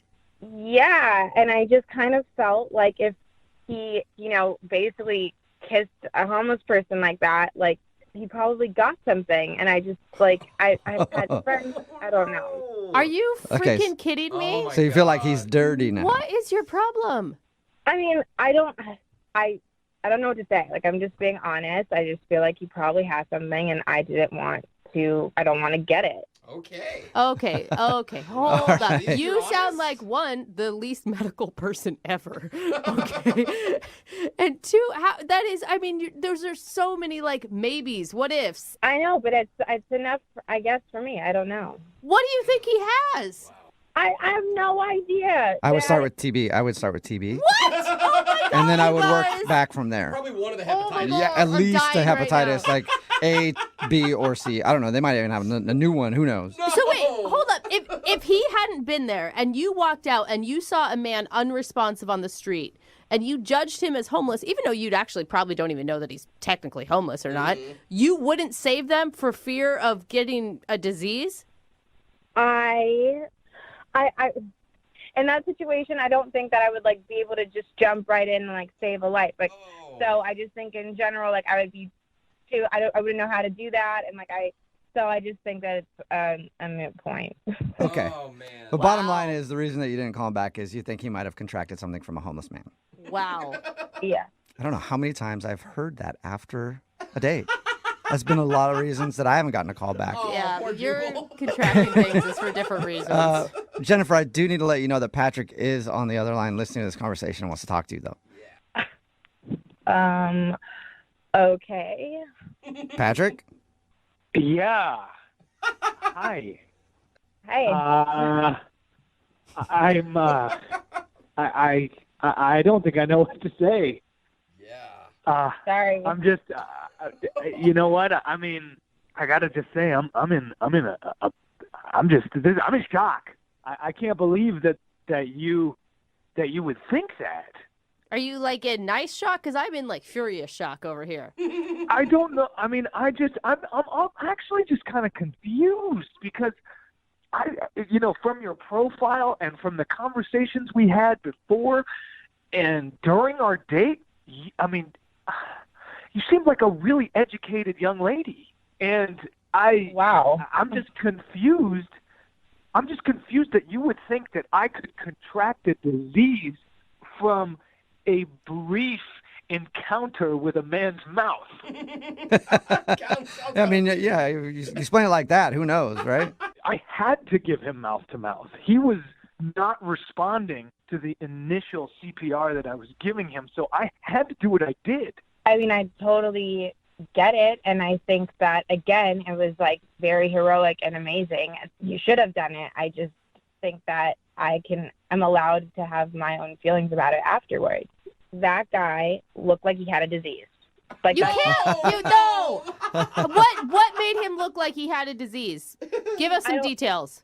I'm just, like, his hair was just, like, so, like, tangled. Oh, and tangled hair disease. So, no. I mean, he pretty much just looked like a hipster to me, Jennifer. Yeah. I mean, Very seriously, thin though, line between homeless and hipster. like you're kissing dudes that you meet on apps, you think that they don't have disease. Like they have just as much chance for disease as a homeless guy on the street. I mean, now I don't know. I just I don't want to debate about this for forever. Like this is how I feel, and I just don't really want to deal with that. Like I'm super focused right now, and I'm like healthy, training, so I just don't want to deal with like any of that stuff. I am still so blown away by your reaction to this, but if it makes you feel better, I can't believe I'm saying this. I will go and I will get tested. If it means For what? Everything? Yeah, what are you going to have them test you for? How do you even want to go out with her again, Patrick? I just want to prove it to her. I just want to prove it to her that me saving this man's life in no way put me in harm's way or possibly gave me a disease. I just want to disprove that theory. Okay.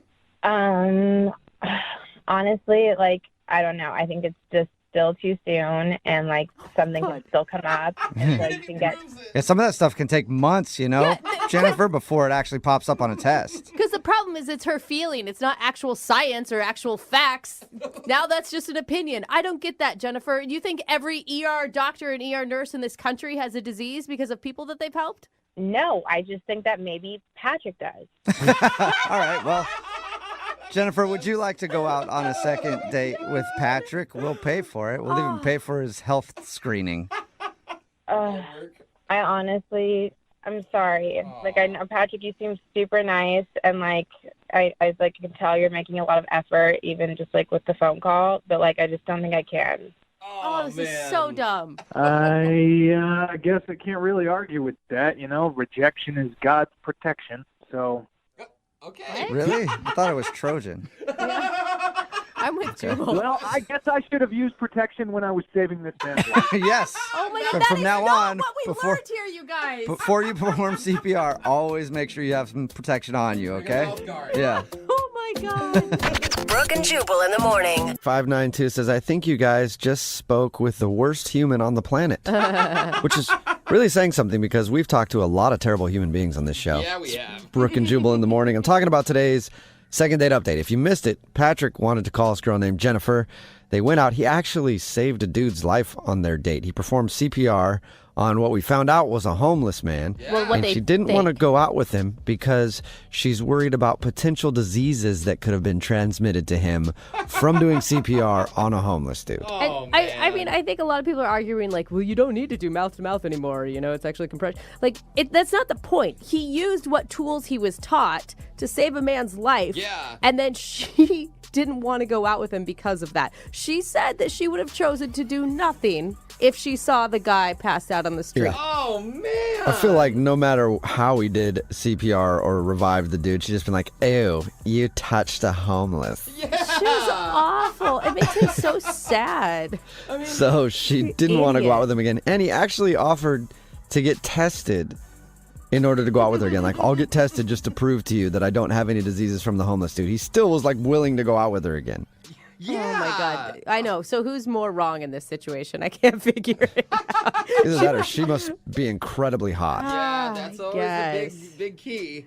And everybody texting in at 78592 is talking about what a horrible person she is for not wanting to date him again after he helped save a homeless man's life, thinking that he must have some sort of disease now. I keep looking through our text where there's not one person that has Okay, this girl's and can back. we also say that we still don't know that this man was homeless? She just thinks he's homeless because he had greasy hair. That was her reasoning for thinking That's he true, was too. homeless. So if you Not pass- that it would matter either way. He's a human being. He's a person. But she's so judgmental. Which means if you have a bad hair day around this chick and pass out, then Dude, you're I'm going to tell you, I You look deserve to homeless die. on a daily basis if those are her, like, bars for being homeless. Remember, if you want to do a second date update, all you have to do is email the show, and we will call the person who didn't call you back, even if they wish homeless people would just die because they're all Oh, my God. dirty. You can just email us. You know, after reading the email that we got in for today's second date, there's like a number of options as to why this dude's not getting a call back. Wow. This date, unless maybe I'm reading it wrong, but it sounds terrible. Like if I were a woman on this date, horrible. Maybe if I was a dude, I don't know. But Neil is on the phone. And Neil, tell us about your terrible date. Oh, wait a minute. What wasn't that bad? Really? Are you sure? Because reading your email, I was like, ow, ooh. And then that happened? What? Damn. I am so curious how Neil could think that this is okay and you think it's horrible. Yeah. Neil, first of all, tell us about the girl you want to call today. What's her name? Her name is Andrea. And how'd you meet Andrea? We met on an online dating service.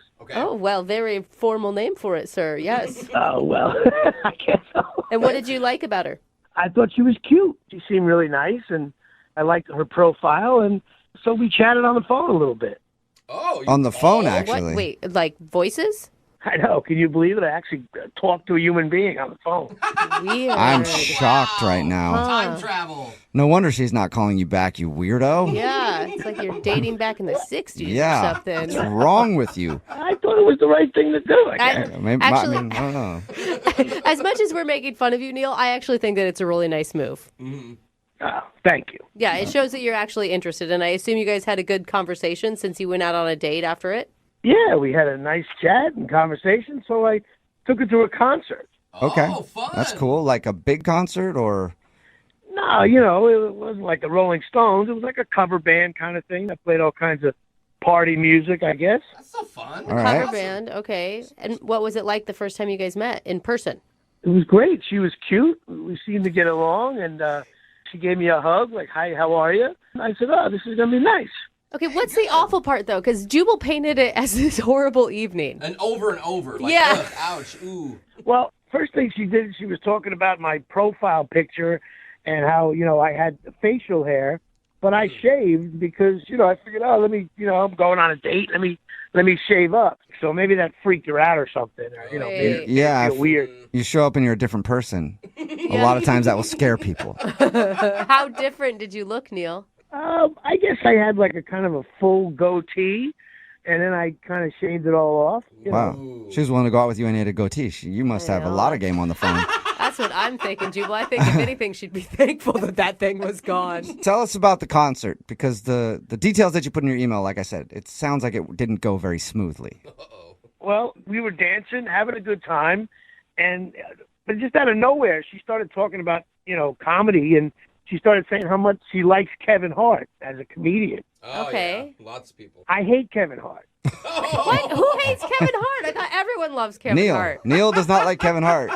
Number one, he's overrated. Eddie Murphy, Richard Pryor, hello, been there, done that. Okay. Okay. Those are the legends. And he's like 2'4". I mean, come on. All right. And he's so short. he's short, You and don't you find like him because he's short. unfunny. So, I told her, look, Kevin Hart's not funny. And she just started like arguing back and forth how brilliant he is. And I just looked at him and said, he's just not funny. That's always good to start an argument with your date.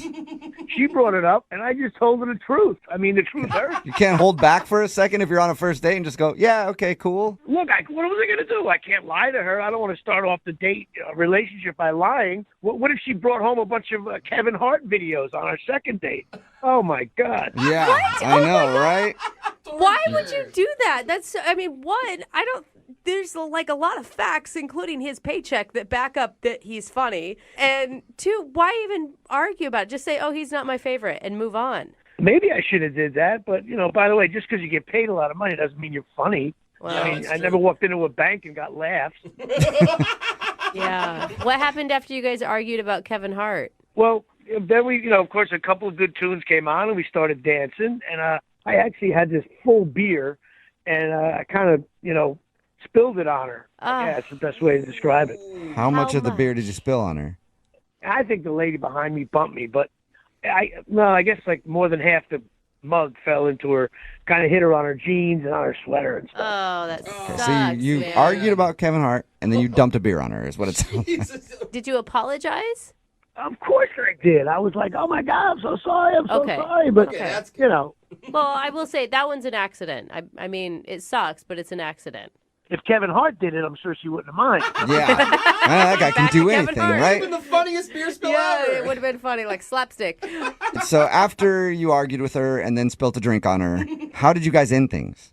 Well, I thought we recovered from that. And then she just said, you know what, I got to go. And she left. Oh, yeah, you didn't recover from that then. No. Not at all. No hug or kiss? No, but I did text her. I just said, sorry about the beer. Didn't mean to do that. Though we made a connection.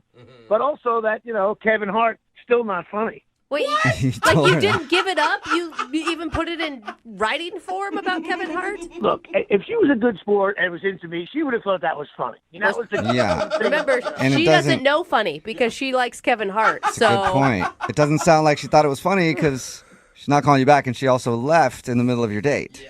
Well, look, even though it didn't end well, I still want another chance. She was cute, she was nice, and I know we made a connection, Okay. even though we had some differences. All right. Well, we'll play a song, come back, and then call her and get your second date, all right?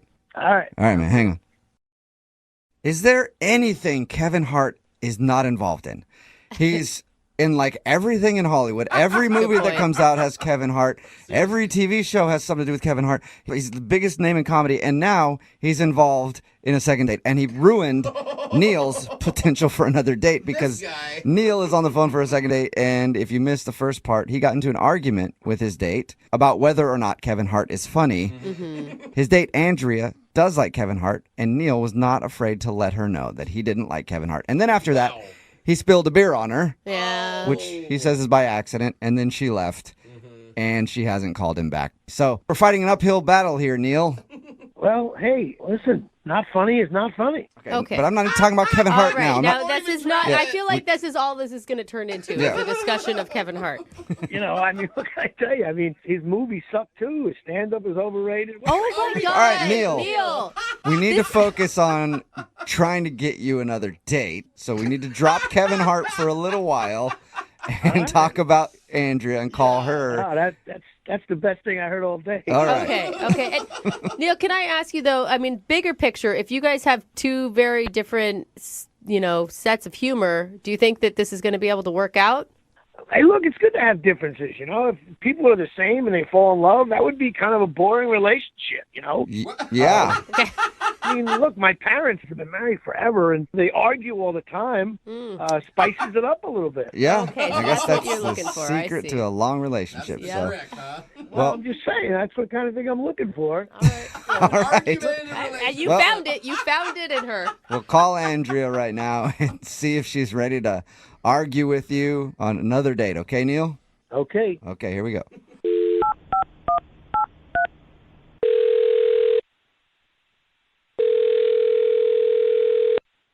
Hello? Hi, is this Andrea? This is? Andrea, how are you? This is Jubal from the radio show Brooke and Jubal in the Morning. Oh. Hi. Hi, what was that sound you made? That was her surprise sound, I think. Almost like a hiccup. Yeah. Yeah, you got the hiccups? No, that was just my surprise sound. Oh, okay. Any idea why we're calling you? I hope I won something. No, you don't listen to the show very much. We never call people to give them anything. Oh, you don't? Yeah, you don't listen to the show very much, do you? The reason why we're calling is because somebody emailed us about you for a second date. Oh, my God. Yeah. Yeah. So I guess you could be winning another date. I don't know. Oh, boy. You've been on many dates recently? It sounds like she's been on many bad dates recently with the oh boy answer. I have been on a date, recently. And how did it go? It wasn't the best. Okay. I think we're talking about the same date. I think we might be talking about the same guy. His name's Neil. Yeah. That's his name. The one. And Neil, not a Kevin Hart fan, is he? No, it's not Kevin Hart fan. What can I say? It was just not the best matchup there on the online dating. Was it the Kevin Hart argument? Or, I mean, not necessarily that he didn't like Kevin Hart, but the fact that he wouldn't let it go? No. That had really, that was that was sort of uncalled for, but it wasn't, it was not the thing. Oh, really? No. The biggest thing was that he just didn't really look like his profile picture. Oh, he told us that too. He told us that. He did part. tell us that. He said that he used to have a goatee. By the way, props to you for giving a guy with a goatee a shot. But he had it shaved by the time he met you. He looks about 15 or 20 years younger in his profile picture than he did when we met. Whoa. Did you say 15 or 20? Years? At least. I don't know. It was it must have been just a really, really old picture because I mean... So what were you thinking when you saw him and he was so much older? Were you like, oh man, this guy might break a hip while we're at this concert? Yeah, no. It was. I mean, it was a little shock. I mean, he wasn't like crotchety or anything, but. How old do you think he is? Well, I'm not exactly sure, but he did give me a hint when he spilled his beer on me. What? Was it Parkinson's setting in or something? I mean, how did he give you a hint that he was old? That's so messed up, Jubal. I mean, I just confused how that would be a hint. What did he do? The cover band was playing kind of a wide range of music, and all of a sudden they start playing Huey Lewis and the News, and he just jumps up and down his beer goes everywhere. He's like, I haven't heard this since college, and I'm like, oh my God, I wasn't even born.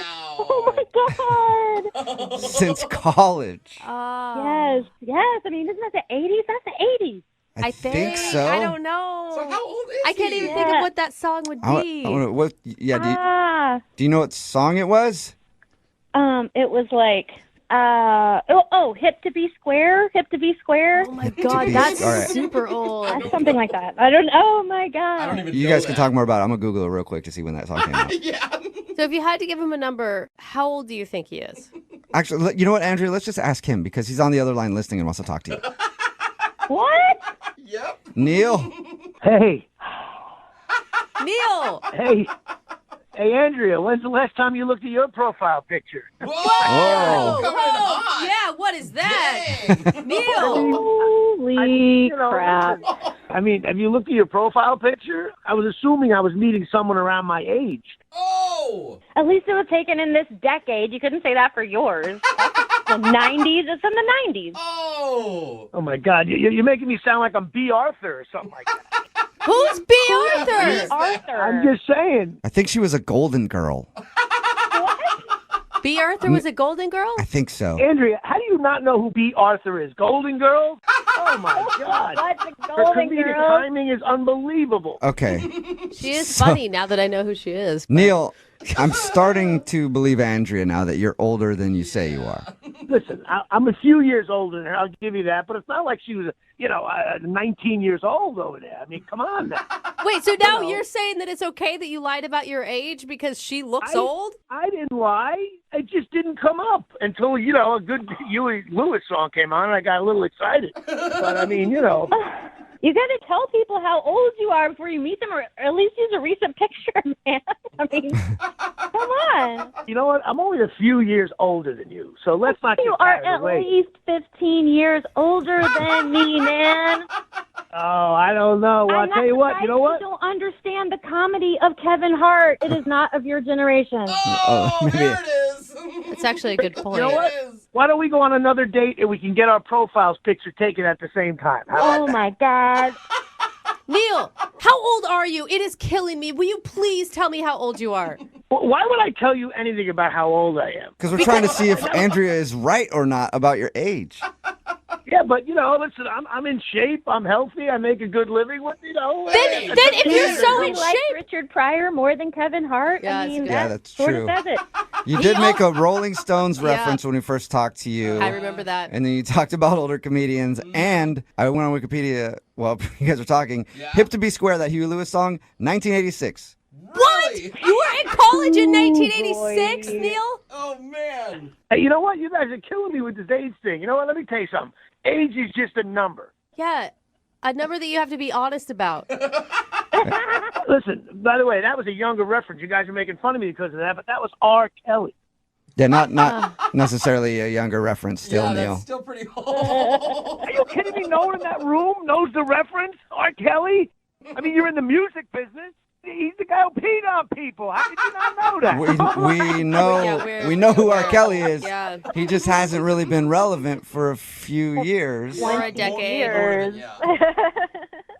Next thing you know, I'm going to end up at a Green Day concert. I mean, this is ridiculous. Green Day. What are you doing, dude? Oh my God. Change your profile picture and stop trying to get younger women, Neil. Hey, when's the last time you looked at your website? I mean, hello, Airbrush City over there. All right. Neil, I'm just going to put you out of Wow. your misery. Misery, that was an old movie you probably remember. Kathy Bates. Right? Yeah, Kathy Bates was in that, Neil. Andrea, would you like to go out with Neil on a second date? We will pay for it. If I wanted to date my grandfather's best friend, I would say yes, but no. And good luck with your Social Security, Mr. Neil. This is crazy. You know what I mean? You meet a nice guy. Maybe he's got a couple years on you. Shows you to a nice time, and you're blowing him off over an age. You know what? That's the problem with the kids today. They're always on the computers and everything. Looking for the perfect birthday or anniversary gift or a special date night? Well, then you need Zodart, Seattle's only exotic car rental company. Visit Zodart.com to book an exotic special car for that very special day. Moving 92.5. Brooke and Jubal's second date update. One thing I've learned from doing these second date updates over and over again is sometimes you shouldn't put too much effort into a first date. We hear stories about guys doing way too much and then not getting a call back, but it's also possible to not do enough. Yeah. There's a sweet spot when it comes to effort on a date. That is true. And Adam is on the phone today to do a second date update. He thinks that he got the latter. He thinks he didn't do enough for his first date, and now he's not getting a call back. What's up, Adam? Hey, guys. How's it going? Good, good. So reading your email, it sounds like you don't know how to plan for anything at all. Well, I'm not always the biggest on following through on stuff. But it's good. By the way, if I could just say, I'm a huge fan of the show. I like it quite a bit. Appreciate it, man. I don't enjoy it that much. I I agree I'm glad with that you, you do. Jubal. I'm with you. I'm a fan of Yeah. it. Oh, Jose likes it. Okay. Well, thank you for your email. The girl that you want to call today, what's her name? Stephanie. Stephanie. All right. Tell us a little bit about Stephanie then. Stephanie is just really cool. I met her. She's taller than me. I don't know if that has anything Oh, to do dude. with it. I mean, that's the one quality you bring up about Yeah. Stephanie when you have to describe her. That's awesome, though. Are you like me? I like dating tall girls. I'm a short guy, and I love girls taller than me. Do you like taller girls? Yeah, man. I'm a good climber. Awesome. So am I. All right. So you met Stephanie, this tall girl, where? I met her at a bar. I had gone out with some folks. Yeah. And basically, she was introduced to me by a mutual friend. Okay. Uh-huh. And we talked, and it was really cool. I think we really kind of hit it off in the bar, mainly because it was just a terrible bar. Like, we were kind of laughing at how crappy the bar was. So did you ask her out on a date, or it was just hanging out at the bar that night is what you're considering the first date?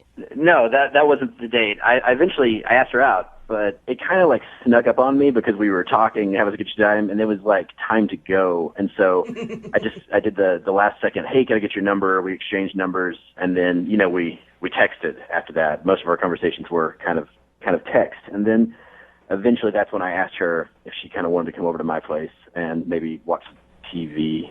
What? That's Are you the date. kidding me? Hey, big first date plans. Want to come watch TV? No, you don't do that with a girl. Like, if you're really excited about somebody, you sound like you were into this chick. I was. I wanted to, so I love this TV show on AMC called Turn. Have you guys seen that? No. Okay, it's kind of geeky. It's like a Revolutionary War show. It's Oh, about man. Ooh. Are you telling me that this girl that you met that you thought was awesome, you invited her over to watch a little bit of A Revolutionary War documentary? Wow. I mean, if I'm into it and then she's into it, that seems like it would be a good fit. I guess, yeah. I think your problem is, how old was she?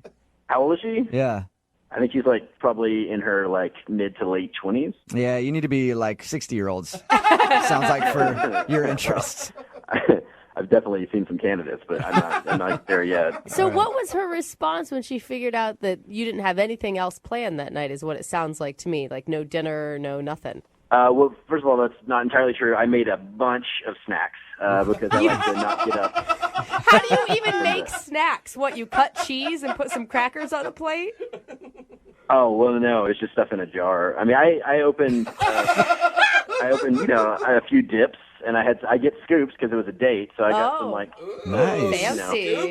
You Yeah. know a guy likes you when he pulls out the scoops. Yeah, why So- don't you use as much dip as you can, girl? How did the evening go then once she got to your place and you guys watched TV with all your snack foods? Well, I'll be completely honest. I don't think she was stoked when she walked in and she realized that we weren't going out from there. But she settled in. She ended up liking the TV show. I think she was asking me questions about it because we're like in the second season now, and so the show itself is kind of evolved. The characters, there was basically these three main characters that the show started out with, and then Are we after talking those about your three date now, or are we just breaking down the show? Oh, sorry. We just got so into the show, like so quick, and we just binge watching like all these episodes, and then next thing you know, it's like 1 a.m. and she's like, "I gotta go because I got work," and I was like, "Oh my gosh, I can't believe we just watched so much of this," and it was great, obviously. So. Hey, at least she was into the show, right? Yeah, right. She liked it. Yeah, and I felt like we were kind of cuddled up on the couch, and she was asking questions and enjoying it, but then, she had to go pretty quick. And that was actually the part that I'm concerned about because it felt weird. I didn't want to, go in for a kiss right there at the door because it was like she was off the couch and she had to get home so she could get some rest for work, and now here we are. I don't know I don't know where to go from here. You're telling me hours of television watching and you didn't even kiss her once? Well, I mean, there was a lot of stuff happening in the story that had not been happening previously. Yeah, I feel you on that, man. I'm the same way with Downton Abbey. Don't try to touch my fun stuff when I'm watching Downton Abbey. Hands off. How long has it been since you heard from her then? It's been like a week now, and I haven't heard back from her. I mean, I texted some more, and I mean, look, there's new episodes that have come online, so I was thinking. You just invite her back to watch more TV? Is that your plan? Well, she liked it. I mean, I guess that's kind of why we're here, because maybe she's not calling me back because it was like a boring date, and I feel kind of like maybe I made a wrong choice with. Yeah. Well, we'll play a song, come back, call her, and get your second date update, okay? Okay. All right, man. Hold on. Moving 92.5. Brooke and Jubal in the mornings. Second date update. If you're just joining us for today's second date update, Adam is on the phone, and his first date was action-packed. With muskets and cannons. Exciting. And over 600,000 people died on his first date. How did that happen? Well, he decided to invite a girl named Stephanie to his house and watch a Civil War documentary. I believe it was Revolutionary War, Revolutionary so I War. need you to get that straight. Sorry, I'm sure he'll be upset about Adam, it. is it revolutionary or civil?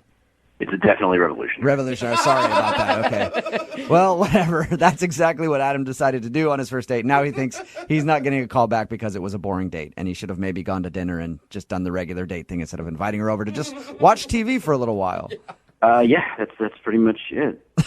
Now, if she does actually want to go out with you again, do you have bigger plans, or are you just planning on watching the next season of this show that you're so into with her? You know what? I don't think I'll make the same mistake twice. Okay. Yeah, you go through all this, you get a second date, and then just do the same thing. Just go, yeah, we're going to come over. I forgot, I should mention, you did have snacks. You made sure to point that out when we first talked to you. I mean, I'm no slacker, but I think I could do better.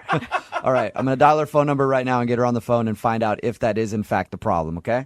Thank you. I appreciate this, guys. Yep, you're welcome.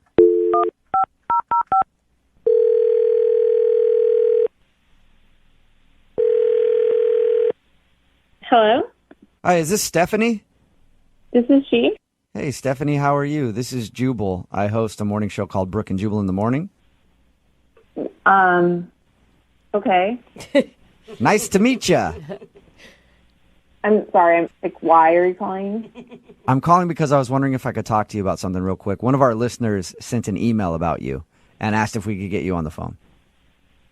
Okay, that sounds really weird. I'm actually at work, so is this important or? I think it's important. If you have just like a few minutes, I would appreciate it. Okay, let me just close my door for just a sec. Thanks. Okay. So what is it? Why are you calling again? Well, we recently got an email to the show about someone who you have gone on a date with. His name is Adam. And Adam has been trying to get a hold of you because he'd like to go on another date, but you haven't returned any of his phone calls. So he asked us if we could get you on the phone and find out if you didn't like your first date with him. Well, I wouldn't really call it a date. Yeah. Watching TV isn't a date to you? How do you even know about that? Because we talked to Adam. Before we make these kind of phone calls, we always talk to the person, and we asked him about your date, and he told us how he just sort of invited you over to watch some TV. Well, if you talk to him, you should know what happened.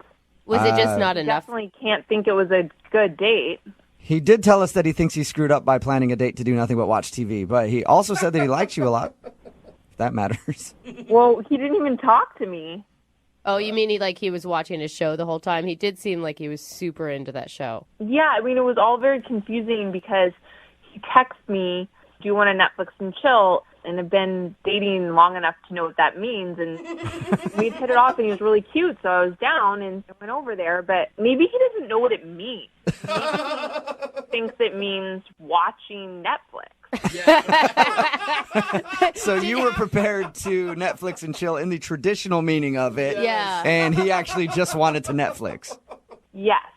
The whole thing was super, super weird. Was it weird, or was it just that he's like a little naive and that's almost kind of cute, right? It would have been cute, but it went on for like 6 hours. You were there for 6 hours? Yes, we watched like 6 hours of this, and we kept watching. I kept thinking, is he going to make the move? Is he going to make the move? There were even parts where characters were kissing, and I thought, oh, this is it. We were like definitely Netflixing, but there was no chill part. By the way, it was also season 2. So I had no idea what was going on. Yeah. And every time I would sort of ask, to clarify something that was happening, he would just shush me. So you were there prepared to not watch TV at all if it came down to it. And he was so into the show and shushing you when you try to talk to him that it was a turnoff. Yeah, I tried really hard too. And the whole thing was such a, I just didn't understand what was happening. So But you were attracted to him going into this. I would have been almost even more attracted to him because he was so, I don't know, innocent. He wasn't ignoring her. He just maybe he was. He didn't have the same plans as you, you know? I do get that. I mean, I'm not, like, it's not like I'm disappointed we didn't hook up and then not talk again. Like, I do get that. Because you don't see Netflix and chill and then not make a move. I agree with you on that. I guess if you're going to say Netflix and chill, you should follow through and try to make a move on somebody. Yeah, I mean, I just figured he wasn't into me, and so that's why I'm not really responding. But again, it's not like he called me, which would show me that he liked me. Right. He would just text me, that was really fun.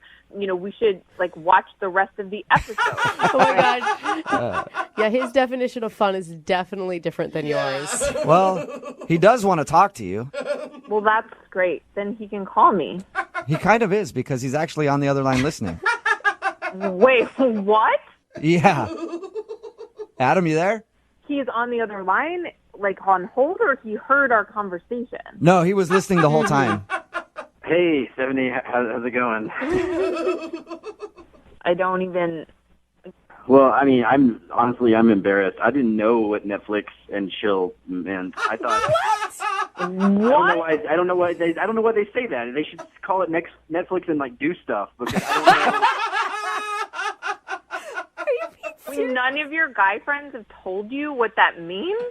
Well, no, I've heard of the term like a million times. I thought that it actually just watch Netflix and then chill out. No, it means much more than that, Adam. Adam, I haven't even been in the dating world in forever because I'm an old married lady and I even know what that is. Well, I'm sorry. I guess you're better than me. I just didn't know that. I didn't know what it meant. It's kind of sweet. I just don't understand why you didn't just ask me out on a date. I'm so sorry. This is the type of thing I wanted to ask you on a date, and honestly, I thought if I invited you to take part in something that I really knew a lot about and liked, that it would show you more. That I just have interest. I don't know. For some reason I just gotten that in front of myself, and I should have asked you to dinner. I don't care about dinner. I just want to, like, come over and hook up with you. That's what Netflix and chill is. Oh my God! She's direct. He missed. Yeah, you missed out on a big opportunity, Adam. No, I know. And next time, if you would want to go out with me again, if you want to Netflix and chill, I promise, no minutes. Well, Stephanie, would you like to Netflix and chill with Adam? Oh God! This is the real way you're supposed to do it? No. Normally, I always pay for people to go on a second date update. I guess I'll pay for his Netflix subscription for the month. There you go. Man, that would be awesome. Stephanie, would you like to go out with Adam again? Well, Adam, you missed your chance for Netflix and chill, so if you do want to go out again, you can take me to dinner, and, you know, we can see how it goes. It will probably be about, 4 months until we can Netflix and chill. So now you have to work for it, Adam. I'm totally okay with that, and I would love to buy you dinner. And if for some reason you could ever find it within your heart to want to Netflix and chill again. Okay, well, how about just call me and we can go out again and try. Well, hey, successful second date update. Congratulations, Adam. You got your second date. Thank you guys so much. Yeah, and a little thing called Urban Dictionary. Before you use any phrases with people, figure out what they are. Brooke and Jubal in the morning. It's Brooke and Jubal in the morning. I didn't know how many people didn't know what Netflix and chill meant. Yeah. Seriously. We're talking about today's second date update. This guy, Adam, wanted to call a girl named Stephanie who wasn't calling him back. We found out that she wasn't calling him back because he invited her to come watch some Netflix. He said Netflix and chill, but he didn't know that Netflix and chill actually means Netflix and let's kind of mess around a little bit. Yeah. So they actually just watched Netflix, and she thought maybe he wasn't interested. And we all thought he was ridiculous. Like, how could you not know what that is? But we're getting a lot of text messages in at 78592 saying they had no idea what Netflix and chill meant. Really? A text that said, I found out what Netflix and chill meant for my 14-year-old daughter when I unknowingly asked her if she wanted to Netflix and chill with me. Oh, no. Mom, that's embarrassing. No, it's gotten to the point where I've literally asked her, I was like, hey, you want to Netflix and chill sometime? And they're like, why don't we start, like, coffee first? Can we just, go on an actual date? What it means. But a lot of people are texting in at 78592 like, I just went to Urban Dictionary and learned a new phrase. Yeah. Well, I thought everybody knew what that meant. I guess I was wrong. I guess I got to stop asking my mom to Netflix and chill. Oh, God. I think she already understood what that meant, though. She does, and she knows that I mean it in the real way. Oh, God. Remember, if you want a second date update, if you're just tuning in for the second date, Lisa is on the phone and she wants to call a guy named Nick. They met online. Her picture that she uses online is actually 8 years old.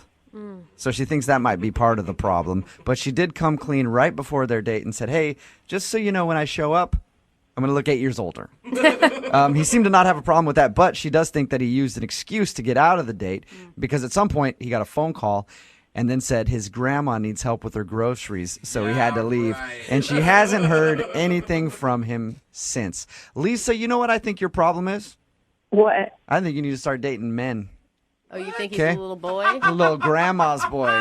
So if his grandma's calling, he's going to get groceries for her. You really want to be with a guy like that? Like, look at me. I haven't talked to my grandma in like 10 years. That's not something to brag about. I am a good grandson. So bad. I thought you meant be a man and not make a lame excuse like that. Yeah. No. I was saying, don't let your grandma run man you. Up. You know what I mean? Like, he's got to own that relationship with his grandma. All right, well, we're about to dial the phone number right now, get him on the phone, and find out why he's not calling you back, and if, in fact, that was an excuse to get out of your date, okay? All right, awesome. All right, here we go.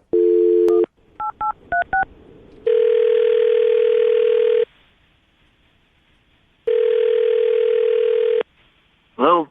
Hey, can I speak to Nick, please? Yeah, this is me. Hey, Nick, how are you? This is Jubal from Brooke and Jubal in the Morning. From what? Jubal from Brooke and Jubal in the Morning, the radio show. Okay. Well, what do I got to say? What do I got to do? You don't have to say or do anything. I just have a few questions for you about a date you recently went on. Okay. Here's how it works. One of our listeners emailed us to call you. You recently went out with a girl named Lisa, okay? Right. And Lisa is wondering why you're not calling her back. Okay. So, what do I just tell you what happened, or? That would be the goal. If you just want to straight up just tell me, that'd be awesome. Yeah, I don't know what to tell you. I mean, it just didn't work out. Well, is there a specific reason? Not too much. I mean, there was way too much hesitation. There's definitely a reason. Well, no, I mean, she just, listen, when you go out with somebody, have something in mind, and if they're not it, then you move on. I like how your voice just gets higher. I'm just saying, I mean, not everybody's for everybody. Why waste time if they're not for you? That's all. Nick, let me ask you a question. She told us that she had a profile picture on the dating website that was 8 years younger than she is. Does she look a lot different now, and is that why you don't want to call her back? I wouldn't say a lot different, but somewhat different. Like different enough to where you found her unattractive when you saw her? I don't know. I wouldn't say unattractive, but it's just I'm just particular, and she wasn't my type exactly. So I'm just looking for Miss Perfect, and she wasn't it. That's all. Miss Perfect. What is Miss Perfect? Isn't that what everybody wants? Miss Perfect for them, I want Miss Willing. That's what I'm usually going for. Or Miss Damaged Goods. Or just Miss has a heartbeat. Yeah. I guess I just have high standards. I don't know. All right. Are you okay, I got a friend like you. You're one of those I only date perfect 10 model type guys, aren't you? No, I mean, not maybe to other people's standards, but to my standards, they have to have certain features or attributes that I like. So it was all just like a looks thing. Like her looks didn't meet what you expected and what you like. Look, I'm just saying, I've been on a lot of dates.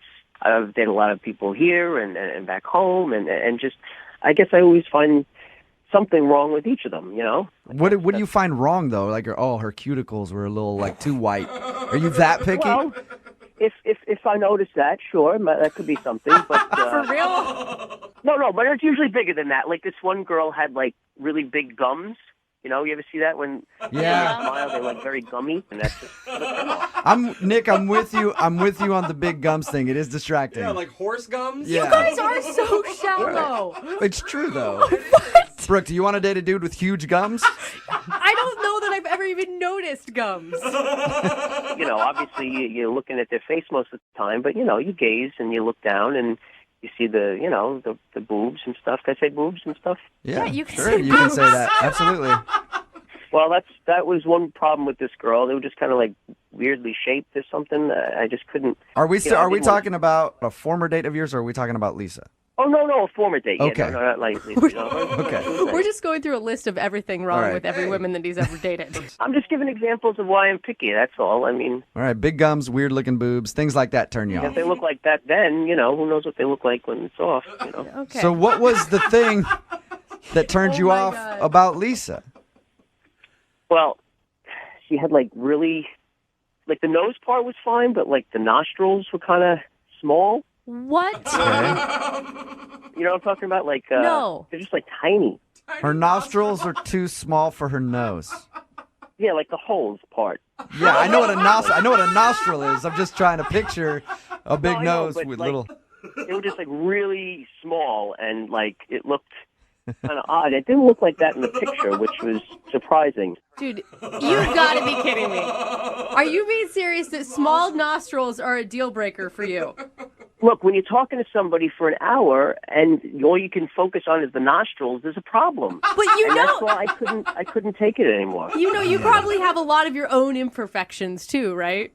I'm not saying I don't, but for me, why should I settle if that's not who I You wanna have be with? you have to be one of the most picky dudes I've ever talked to.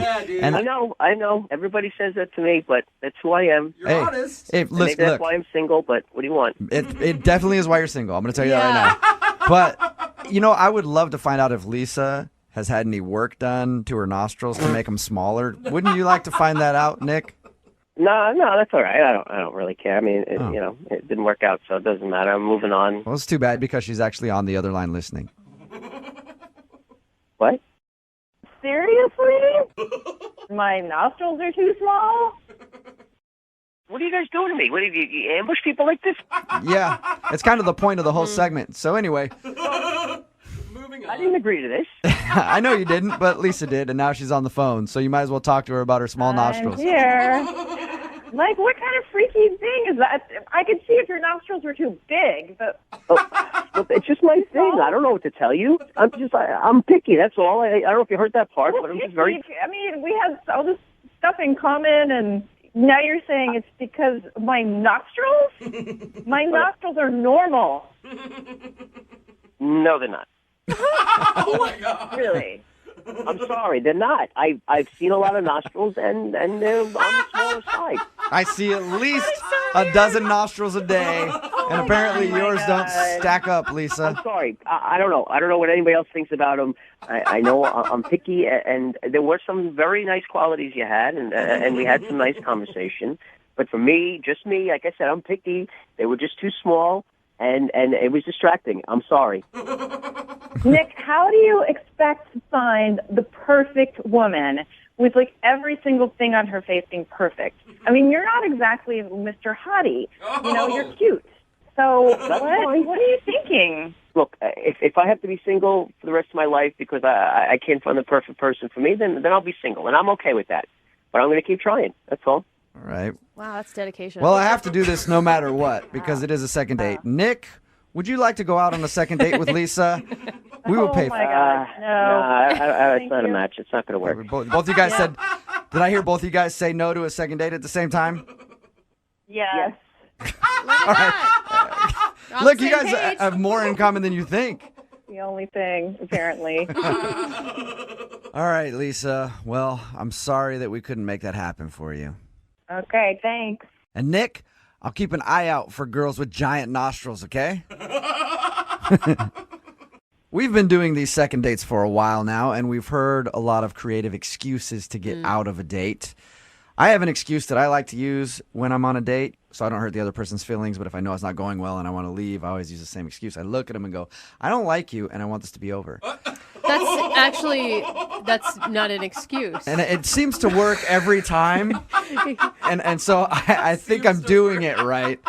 But not everybody is as smooth as I am. Sensitive. Look at you, smooth operator. And Lisa, who's on the phone today to do a second date, believes that somebody used an excuse to get out of a date with her. Lisa, how are you? Hi, I'm good. Thanks, Jubal. How are you? I'm pretty good. Thank you for asking. So the guy that you met today, you met him online? Yes. on a dating site. What did you do when you went out on your date? We just met at a bar. Mm-hmm. Kept it simple. When you saw him for the first time, what did you feel? Well, here's the thing. There was a little bit of a snag before I met him because I knew that I was kind of going into it without being 100% truthful because I used an old photo on my profile. Oh. How old are we talking? It was 8 years old. Wow. But I was honest about my age. Okay. You just weren't honest with your picture. Well, I felt really guilty after that, and I realized that I hadn't told him, and we were going out that night. But you weren't honest about your picture. Why use a picture from 8 years ago as your dating profile photo? It's a really good picture. Sometimes I'm not that photogenic, and it's really great, and I feel like it captures my personality. Are you much different now than you were 8 years ago? No, I mean, that's the other thing. I don't think I'm that different, but, I don't know. 8 years Maybe. is a long time, though. We all have pictures that we really like and hold on to. You don't have, one that's maybe from, 2 years ago? Yeah. I don't know. It's just the one I used. All right. I mean, I had a profile up a few years ago, and So you came clean about it to him? yeah, before we went out, I mean, it was about half an hour before meeting up. I texted him and I said, hey, you know what, you can totally cancel if you want to, but I just want to be honest with you. The photo I used is 8 years old. Did he ask for an updated picture to send to him or anything? No, because it was right before, it was literally half an hour before we were meeting. He texted back, he's like, hey, don't worry about it, it's totally okay. Yeah, because he was actually driving to the destination. You should have probably, I don't know. I would think you would want to tell him a day or two before. I know, I didn't give him much of a leeway, but... Did you do that on purpose, Lisa? No, honestly, I just Lisa. That is really... forgot. Lisa, are you lying to me? Did you do that on purpose? No, I swear to you I'm not. Okay. I was thinking oh my God, I really like this guy, and I was crap, and he doesn't have the right picture of me, and now he's going to hate me. But he was like, no, that's cool, whatever. Have you been online dating for a little while? Yeah, a couple of months. Have other people been shocked when they saw you in person compared to your profile photo? Well, nobody would, I don't think anybody would, except for Jubal maybe, would really do that. Would be like, what? Just sit down. You're not who I thought you were. I know. You're ugly. I got to go. So your email said that you think he used an excuse to get out of your date. We were having a great time. He seemed a little bit nervous at first, but after a while, he got a phone call, and he said he had to go, and his excuse was, I have to go help my grandma get groceries. No. What? Yeah, it's totally lame, right? Yes. Yeah, that definitely sounds like a made-up excuse. Yeah. What did you say to him? Well, what could I say? It was just okay, I was a good sport about it, but I don't know, maybe it is true, but it sounds lame. Yeah, what if his grandma really does need groceries, and you're like, I don't care, let her starve. You stay here. Anyway, it's been over a week, and I haven't heard from him, and I'm really hoping it's not the picture thing. I guess I didn't ask you how the actual date went. Was everything enjoyable? I thought it was good. Like I said, he seemed a little nervous at first. Maybe it's because he was like, oh, my God, what's she going to look like? But yeah. No, it seemed normal and cool. And, there's always a little bit of adjustment when you're like, oh, hi, here's the real you. But I thought we were connecting. So no awkward moments where you think that he got turned off, and he didn't seem to be turned off by the fact that your picture was 8 years younger than you actually are. Well, I don't know. Maybe that is what happened. Okay. Like I said, people don't show up and be like, oh, you're not as attractive as I thought you were going to be. They just, right? You're kind of polite. But I think we can all agree that we're pretty sure that his grandma needs help with her groceries as an excuse to get out of the date. Yeah, I think it is. Well, we're going to play a song. 92.5. Second date update. I don't know how you guys feel about this, but I think generally, whenever a guy does a pickup line on a woman, it's not received very well. For the most part, that's true. It's kind of creepy, possible grounds for a restraining order. Right. If they're being serious, yeah. But when a woman does a pickup line on a guy... Oh, my gosh. Oh, it's like the heavens opened up. I love it. And it's raining Skittles on your birthday party. You guys are such suckers. It's true. It's so easy. It is that easy. And that's what happened for our listener, Kevin. Apparently, he met a girl who used a pickup line on him. Okay. And it worked wonders. No. How refreshing. Better be a good line. I know. It doesn't have to be. I guess that's the thing. whole point. It doesn't Yeah. matter. Exactly. She said hello? Is that what I'm hearing? Yeah, Kevin? what happened, Is that what Kevin? she said? Actually, I work in IT, and her real name's Amber, but she said, oh, my God, that's so crazy because my real name is Microsoft. Okay. And I said, okay, what does that mean? She says, because I was hoping I could crash at your place tonight. Oh, my God. Yeah. So it I was see a what she dork did. joke, too. I Yeah. like it. Oh, yeah, just my kind of like dad humor. I love it. Yeah. And IT humor. Did she use it in person? Like, how did she use that? No, she just went over, one of the apps. Oh, okay. You guys Oh, okay. met online. Yeah, and we just decided to get together and... Okay, wait, so I hold got- on. We don't know what her name is. What's her name? He said. Amber. Oh, he did? He I'm said sorry. Amber. Oh, Amber, I'm yeah. sorry. Some of us are listening I'm to sorry. you, Kevin. Others are not so much. But She's still shook by the I am. Yeah. I'm still thinking about Microsoft. I'm sorry. so tell us Thought more. I was going to call her that the entire time. Tell us more about you and Amber and what you guys did for your date. So we meet up at this Italian place, and I found it on Yelp, and it had really nice reviews. But I didn't kind of realize how nice it was until we got the menus in front of us, and it was like really expensive. Not Olive Garden, Yeah, that's for sure. That's such a bummer to show up at a place and then realize once you sit down, like, oh crap, I can't afford this. There's no turning back. Yeah. Did you show that to her? Did you show those cards? Well, when the check came, I asked her, I said, I don't really make a lot of money, and, maybe we could go Dutch on this. Ooh. That would be really cool. And she was happy to do that. And she said, yeah, no problem. It's an expensive place. I mean, I'm sure that's what she said, but she was thinking, like, this cheap guy. Yeah, you may be right. Yeah. I mean, for me, I'm fine going Dutch if you agree to it prior to the date. Yeah. Right? Like, I feel like it's something you have to establish before you even go out. When the bill comes and you just don't want to pay that much money, it does feel not super rad. Yeah, and I was worried that was going to happen. But she took it, really well. So we both threw our cards down, and when they came back with the check, she said, don't leave a tip. Oh, she was going to leave it. Okay. All right. Yeah, that's what I thought, that she was going to pay it. But she said, no, look, I don't think you should leave a tip, and I'm not going to leave a tip. What? And I thought that was crazy because the service was awesome. Wait. Dude, don't leave a tip on an expensive bill? That's What is going on? Yeah, I that's mean, that really would, rude. That'd be a huge red flag. Yeah. I was kind of blown away because she's like, trust me, don't leave a tip.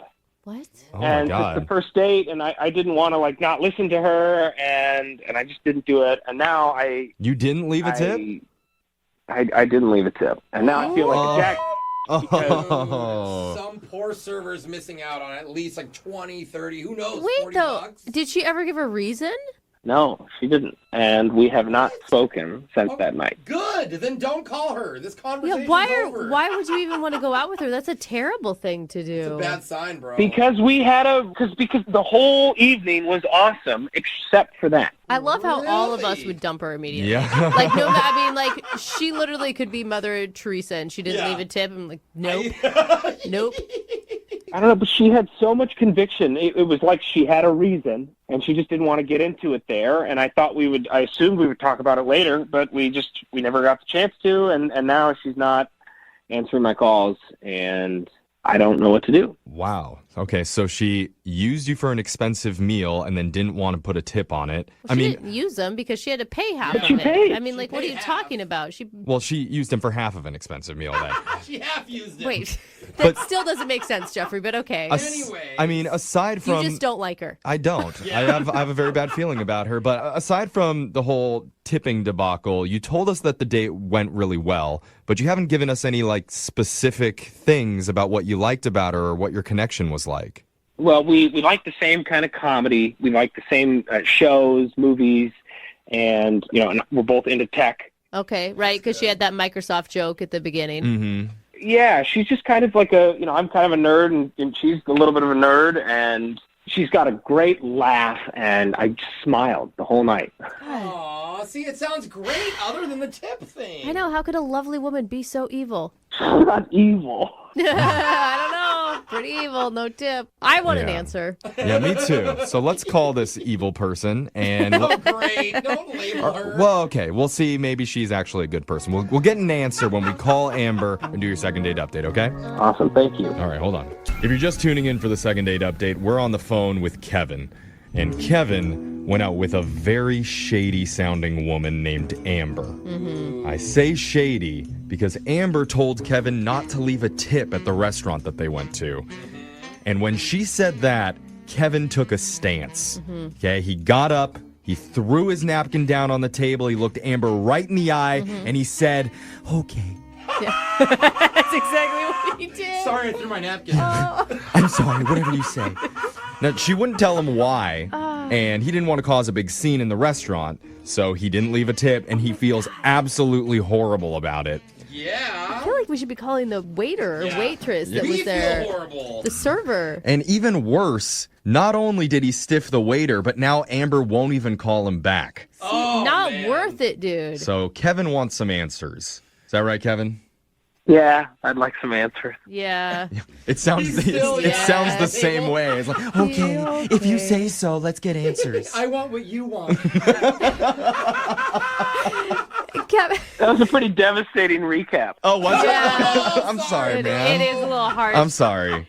Kevin, what was the last thing you guys said to each other? I mean, did you walk her to her car? Was there a kiss? You know, we hugged and I kissed her on the cheek.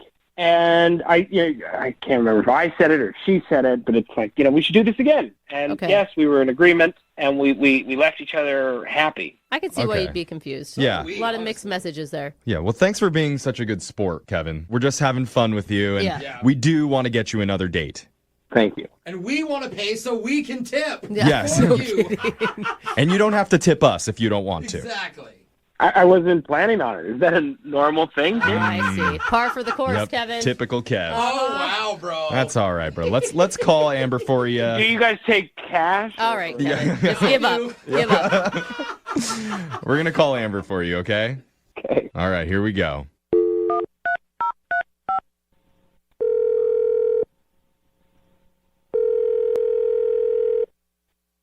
Hello? Hi, can I speak to Amber, please? This is she. Hi, Amber. My name's Jeffrey from the radio show Brooke and Jeffrey in the Morning. Do you have a second to talk with us?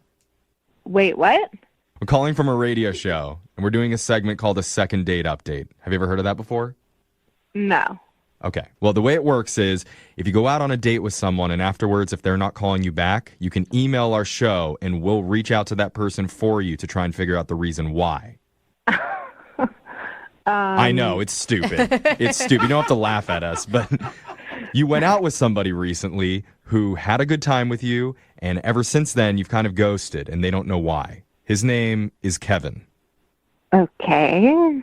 Do you remember Kevin? Yeah. He had a lot of nice things to say about you. I mean, he even told us about your opening line, the Microsoft pickup line. So good. Crash at your place. Uh-huh. Okay. Okay. Do you have anything nice to say about him? He was nice. It was fine. Wow, she doesn't Oh, yeah. care. I mean, Kevin did tell us about a kind of an awkward moment that happened on the date, and he doesn't really know what caused it. But he said at the very end of the night, after you guys were paying your bill, you told him to leave no tip for the waiter. Were you laughing? Wow. Oh, my God. No, I just can't believe that he told you that. It's a huge moment. Yeah. Who doesn't tip? I mean, Amber, I'm going to tell you right now, like, we were all questioning why he'd even want to call you after, Yeah. Well, Brooke, after you didn't tip. Dude, Brooke is mad. Sorry, She just my broke mic her just mic. fell out of the... Sorry. Okay, so our equipment isn't top notch here, but we're a top notch show. We want answers. Yeah, what's going on, Amber? Why would you do that? Honestly, I'm not sure if I should actually tell you. So. Why? Okay, we want to get him a date and everything, but this is really the answer I want to know. Like, why wouldn't you tip? Was the service not good? Was your food bad? Okay, I can't believe I'm about to tell you guys this. Okay.